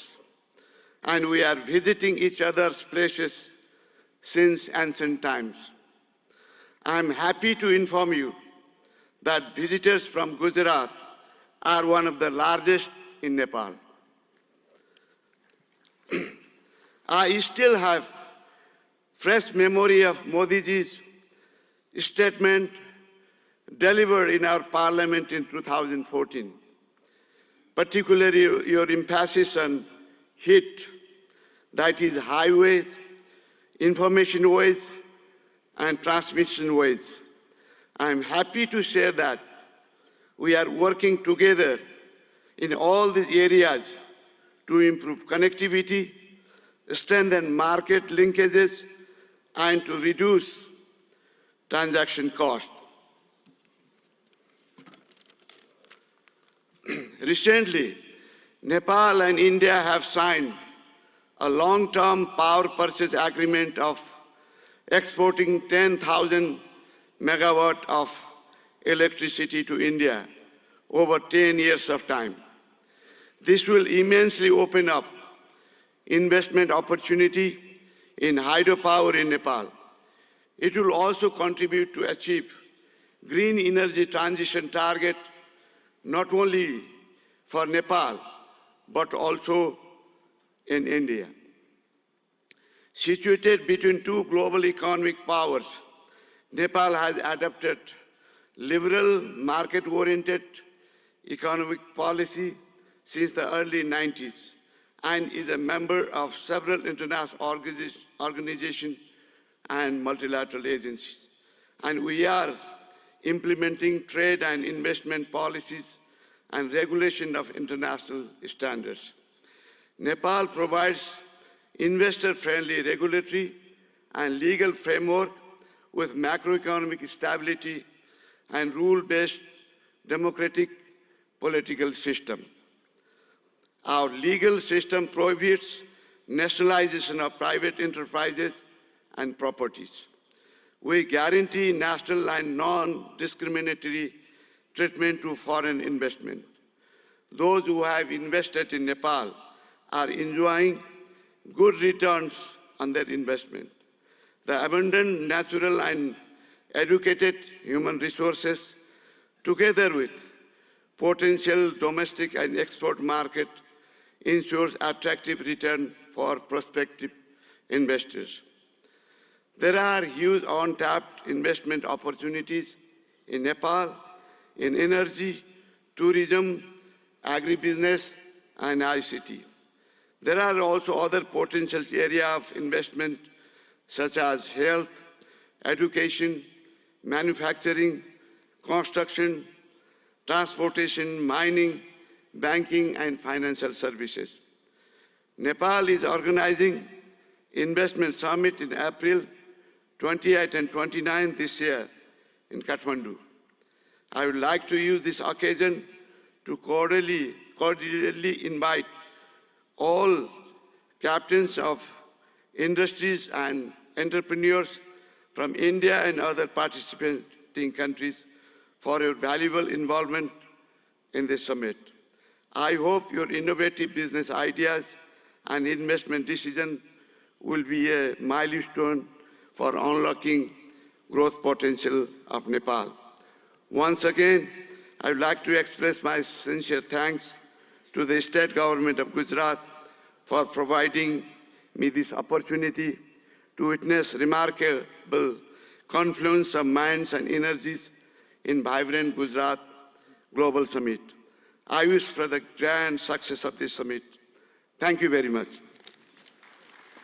Thank you very much, sir. We now invite His Excellency Mr. Tran Lu Quang, Deputy Prime Minister of the Socialist Republic of Vietnam, to deliver his address.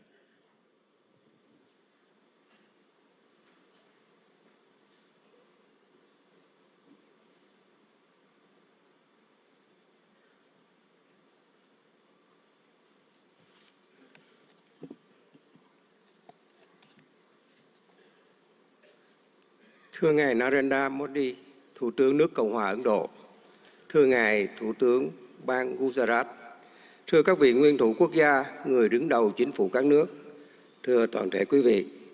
Hôm nay, tôi rất vui mừng tham dự Hội nghị Thượng đỉnh toàn cầu Gujarat đầy sức sống lần thứ 10 với chủ đề Cửa ngõ vào tương lai tại bang Gujarat, quê hương của vị lãnh tụ vĩ đại Mahatma Gandhi của đất nước và nhân dân Ấn Độ anh em, quê hương của Ngài Thủ tướng Narendra Modi. Với quy mô ngày càng lớn và sự tham gia đông đảo của lãnh đạo và doanh nghiệp Ấn Độ cũng như các nước, Gujarat đầy sức sống đã thể hiện rõ tầm nhìn của Thủ tướng Modi và nỗ lực của bang Gujarat, góp phần khẳng định sự hấp dẫn cũng như vai trò và vị thế quốc tế ngày càng cao của Ấn Độ. Chúng ta đang sống trong một thế giới đầy biến động phức tạp và khó lường. Dù gặp nhiều khó khăn thách thức, song hòa bình, hợp tác và phát triển vẫn là xu thế lớn. Chúng tôi đánh giá cao việc hội nghị lần này tập trung thảo luận những động lực, xu thế phát triển mới, trong đó có kinh tế xanh, kinh tế tuần hoàn, kinh tế số, thành phố thông minh. Đây cũng là những lĩnh vực ưu tiên trong tiến trình phát triển và hội nhập quốc tế của Việt Nam. Để thúc đẩy mạnh mẽ các lĩnh vực nêu trên, hướng tới các mục tiêu phát triển bền vững, chúng tôi cho rằng các chính phủ cần tạo lập khuôn khổ chính sách, pháp lý và môi trường đầu tư kinh doanh thuận lợi, ổn định, minh bạch, công bằng, triển khai các chiến lược, kế hoạch một cách nhất quán. Nguồn vốn từ đầu tư công của chính phủ cần đóng vai trò dẫn dắt, đồng thời khuyến khích mạnh mẽ và thu hút hiệu quả các nguồn lực của khu vực tư nhân và đầu tư nước ngoài. Trong hợp tác quốc tế, cần đưa các lĩnh vực này thành nội dung hợp tác chủ đạo và ưu tiên dành nhiều nguồn lực hơn nữa để hiện thực hóa. Các nước phát triển cần tăng cường hỗ trợ các nước đang phát triển về vốn, chuyển giao công nghệ, kỹ thuật, quản trị hiện đại, đào tạo nguồn nhân lực. Là nền kinh tế phát triển nhanh và năng động, có quy mô lớn thứ 5 thế giới, Ấn Độ hoàn toàn có thể và đang ngày càng phát huy tốt hơn nữa vai trò dẫn dắt trong tiến trình này. Thưa tất cả quý vị, thời gian qua, quan hệ hữu nghị truyền thống và đối tác chiến lược toàn diện giữa Việt Nam và Ấn Độ không ngừng phát triển trên các lĩnh vực. Việt Nam trân trọng cảm ơn và đánh giá cao sự hỗ trợ hiệu quả của Ấn Độ trong đào tạo nguồn nhân lực, phát triển khoa học công nghệ, chuyển đổi năng lượng, chuyển đổi số. Trong thời gian tới, chúng tôi mong muốn đẩy mạnh hơn nữa hợp tác với Ấn Độ nói chung và bang Gujarat nói riêng, nhất là trong các lĩnh vực có thế mạnh của Ấn Độ và phù hợp với ưu tiên phát triển của Việt Nam. Trong đó, nhiều lĩnh vực sẽ được trao đổi tại hội nghị lần này.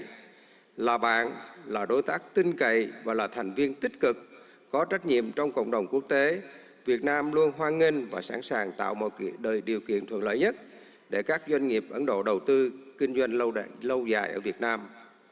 Chúng tôi tin tưởng rằng hợp tác tốt đẹp giữa Việt Nam và Ấn Độ không chỉ mang lại lợi ích cho cộng đồng doanh nghiệp và nhân dân hai nước, mà còn đóng góp tích cực cho hòa bình, hợp tác và phát triển thịnh vượng, bền vững ở khu vực và trên thế giới. Xin chúc Ngài Thủ tướng Modi, các vị lãnh đạo và toàn thể quý vị sức khỏe và hạnh phúc. Chúc hội nghị của chúng ta thành công tốt đẹp. Xin trân trọng cảm ơn.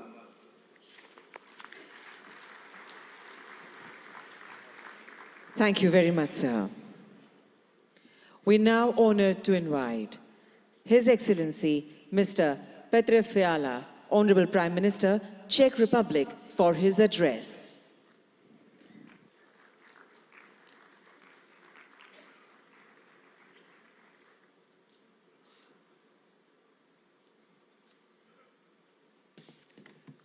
Honorable Prime Minister Modi, Chief Minister Patel, Presidents, Excellencies, ladies and gentlemen. First, please let me congratulate you on 20 years of this successful summit. I'm excited to see Gujarat's impressive economic growth and to feel the energy of the largest democracy in the world. Thank you, Chief Minister Patel, for your kind hospitality. It is a real pleasure to be here. Ladies and gentlemen, the topic of this summit is Gateway to the Future. It is a big inspiration. We are at a special point and can choose our future. It is a time of dramatic risks, but also of great chances, because the problems of today are very complex. It is not wise to concentrate on only one strategy. I think the humanity needs to work with three main priorities, three keys to unlock the gateway. The first key is innovation and new technologies. The second key is advanced industry. And the third key is applied research, which benefits the public, like in health and medicine. Please let me tell you about the position of the Czech Republic. The first key is innovation and new technologies. My country is quickly moving to a higher value economy. We are changing our education system, and we want stronger accent on STEM subjects. We also support innovation and partnership between universities, research institutions, and private sector. Maybe you know some innovative Czech brands. For example, the software security company Avast or the online ticketing global player Kiwi. My government is mainly interested in long-term strategic investment. This includes AI research, electromobility, and especially semiconductors. They are key for high-tech industries today, from cars to mobile phones. We also pay close attention to innovation in the energy sector. Unlike many European countries, we believe in the future of nuclear power. We have 50 years of expertise in nuclear power. Our top interest is development of small modular reactors. On this way, we want to work with leading global makers. It is also a chance to improve our Czech-Indian capacities in nuclear energy research. We are very serious about innovation in renewable energy and green digital technologies. The goal is to have reliable, efficient, and sustainable energy. This is about clean environment, and the potential for Czech-Indian collaboration is great. not only in energy, but also in wastewater treatment or in sustainable agriculture. The second key to our future is advanced industry. My country is a great exporter of high-quality industrial goods. I am sure that you know some of the traditional Czech brands, Bata, Škoda, Tatra, or Java, are well established in India. Our companies are leaders in land transport. Škoda Auto produces cars here and has a new logistics center in Pune. It can be active and make India e-mobility hub of tomorrow.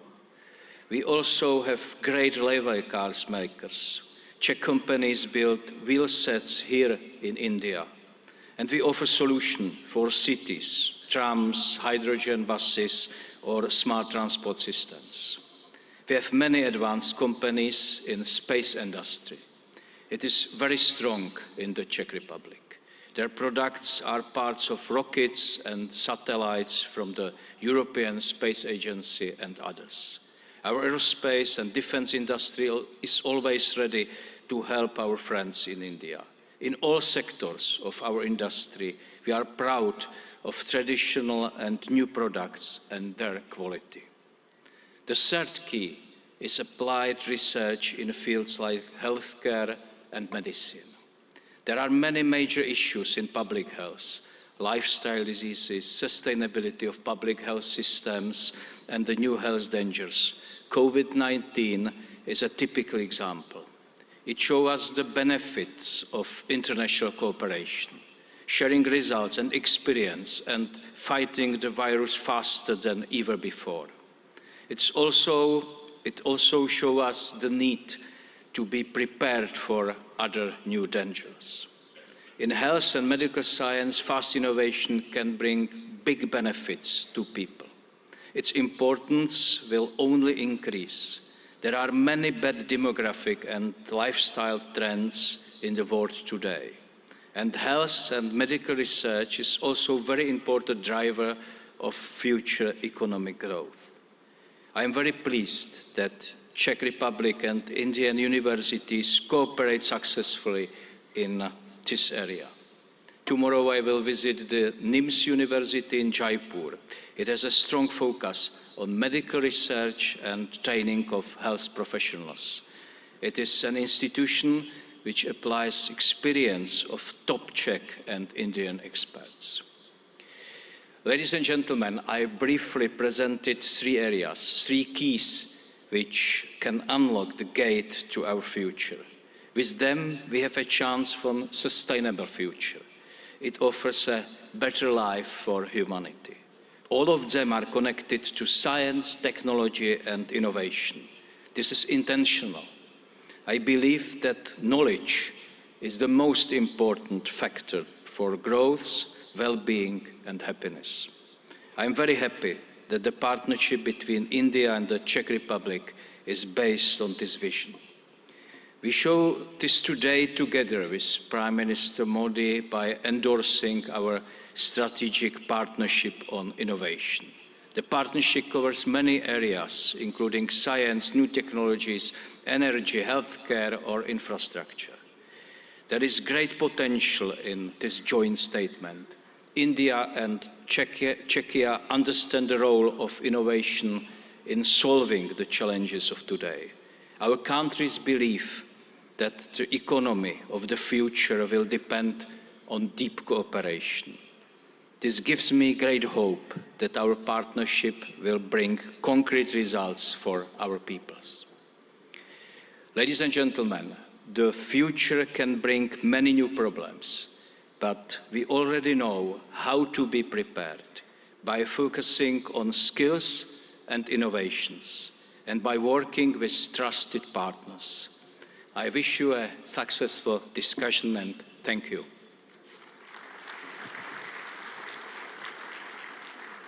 Thank you very much, sir, for your words of appreciation and encouragement. We now feel proud in inviting His Excellency, Mr. Philip Nyusi, Honorable President, Mozambique, to deliver his address.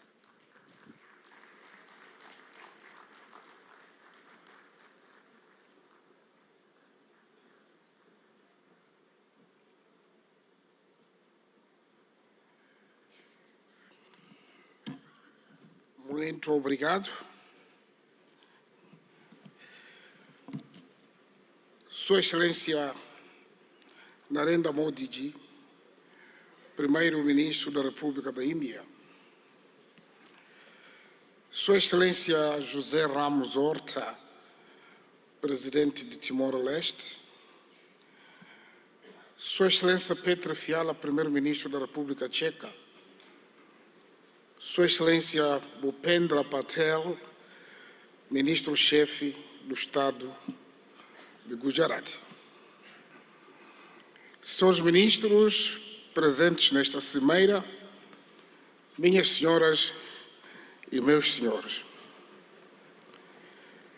inicio a minha intervenção saudando e agradecendo a Vossa Excelência e meu irmão Narendra Demoradas Modi, Primeiro-Ministro da Índia, pelo convite que nos foi formulado na qualidade de parceiro para participar neste evento de grande relevância para os nossos países.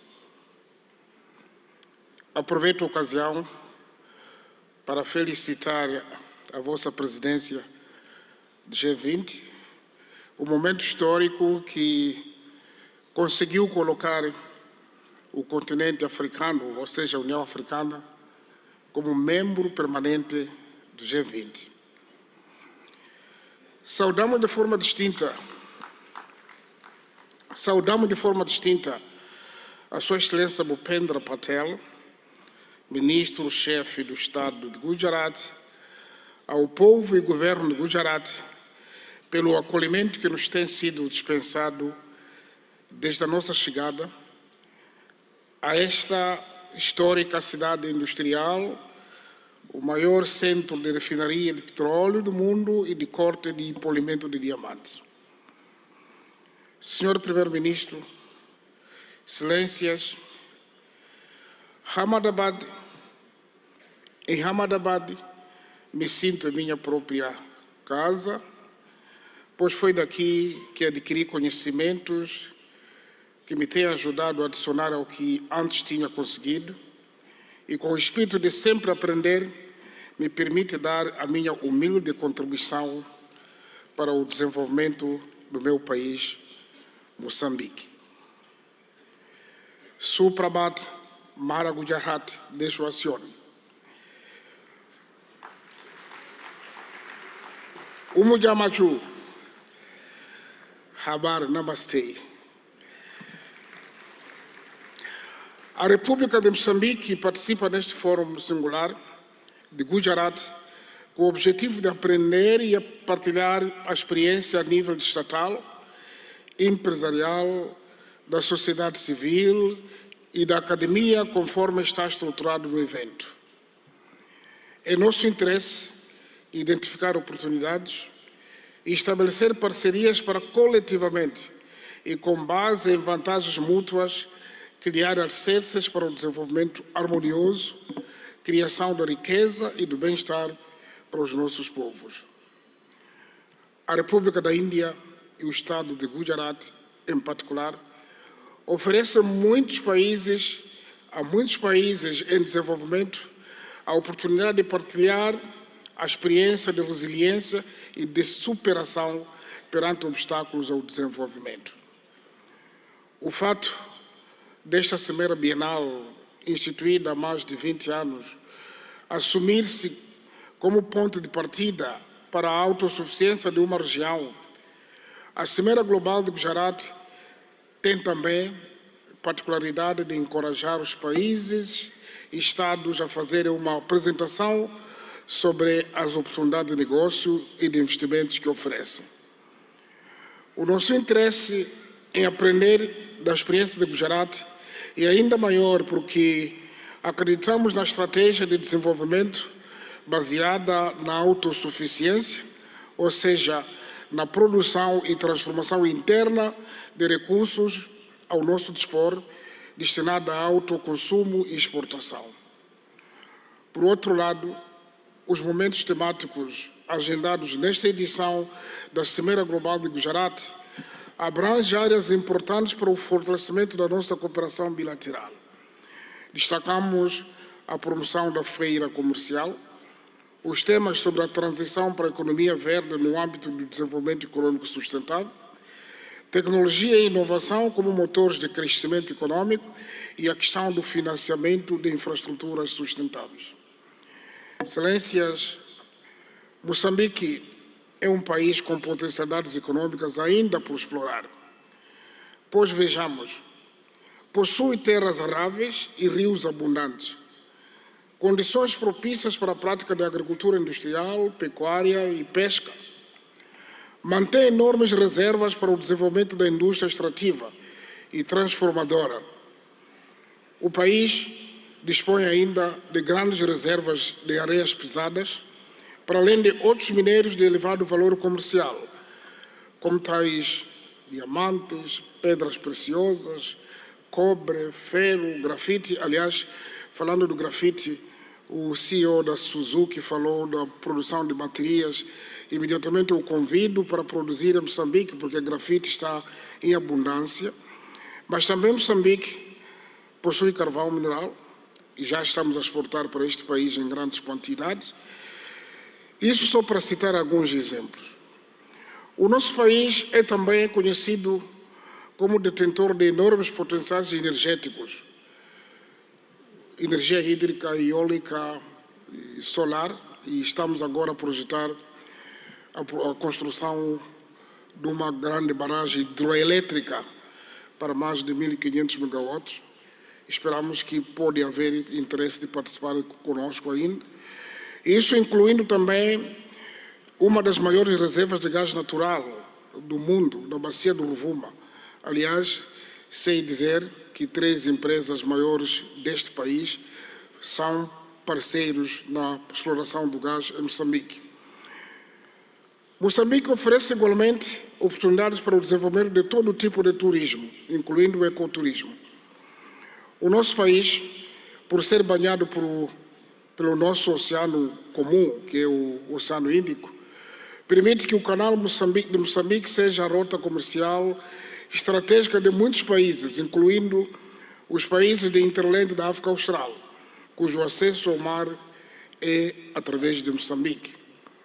Também desfilou neste pódio o CEO do DP World. Ele pode ser testemunho porque já estão a operar nos portos moçambicanos. Portanto, investir em Moçambique é também tirar benefício das oportunidades econômicas que a sub-região da África Austral, isto é, dos países da SADC, oferece com um mercado de mais de 250 milhões de habitantes. A legislação sobre investimentos em Moçambique oferece um pacote de investimentos de incentivos aos investidores que decidam apostar no país para a produção de bens e serviços que criam oportunidades de emprego para os jovens moçambicanos e concorram para o acréscimo de valor, industrialização e modernização da economia.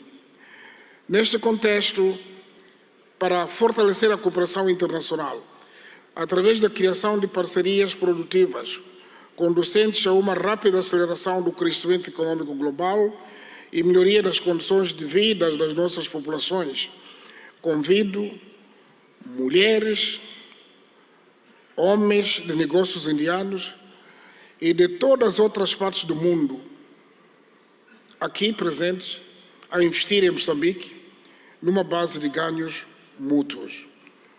O governo de Moçambique tudo faz e fará de modo a assegurar uma parceria econômica em que todos saiamos a ganhar e juntos contribuamos para um mundo próspero para nós e para as futuras gerações. Termino afirmando que a meta coletiva ficou patente, que é melhorar as condições de vida da humanidade, num ambiente de paz, cooperação, solidariedade e de sustentabilidade em que se respeite e se preserve o planeta Terra, a nossa casa comum. Fazemos votos que desta cimeira brotem negócios viáveis em benefício dos nossos países e povos, A todos desejamos melhores venturas e muitos sucessos na criação do progresso e bem-estar comum. Obrigado, parabéns, Primeiro-Ministro Modi. Thank you so much, sir, for your words of praise and your insights on shared journey of development. We would now with pleasure invite His Excellency, Mr. José Ramos Mirta, Honorable President Timor-Leste, to deliver his significant address.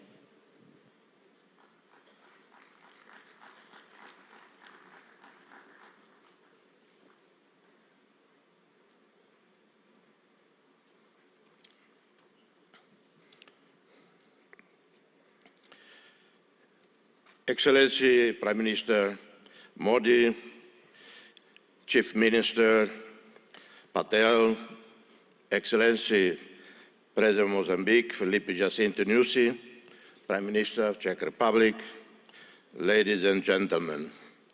It is always a real pleasure to set foot on this land of a great ancient civilization.